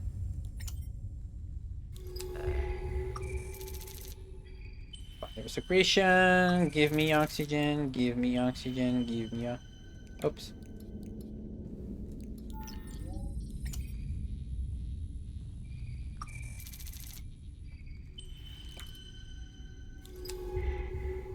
Okay. Cave complex. Here the collapsing archaeology walls have broken through into an existing cave complex deep beneath the ocean floor. Twisting passage. The caves lead away from the bulk of the ecology, wrapping themselves through the solid rock of the planet's crust. Deep tunnels. The sand filling this tunnel turns into a dark horizontal slit, but I can detect a current running into it. How deep do these caves lead? The spirals here are smaller and more interwoven than elsewhere in their ecology. Layer after layer forms a patina of circular marks. A patina? What the fuck is a patina? Oh shit, I was going into this one.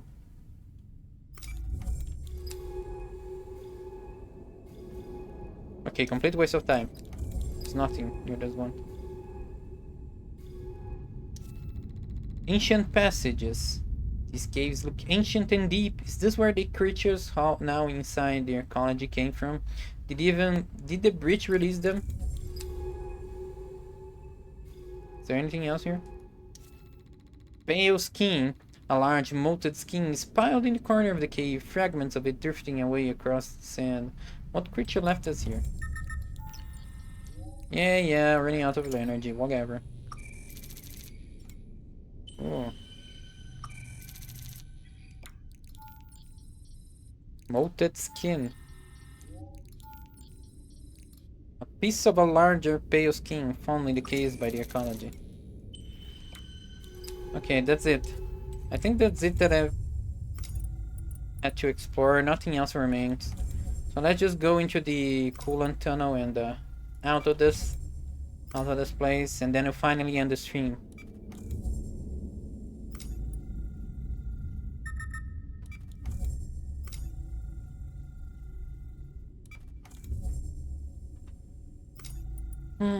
Can I just fill it up with oxygen and make it faster? There we go. Boost power! You got boost power!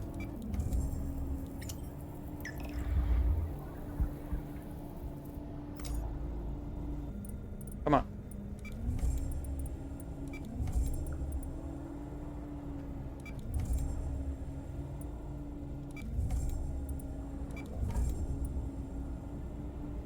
I'm at 90% of the game, so there's not much else left. Sleep. Next stream will definitely be the final stream, but the thing is that after that, there is also a PDF we gotta read. There's a... I can go down?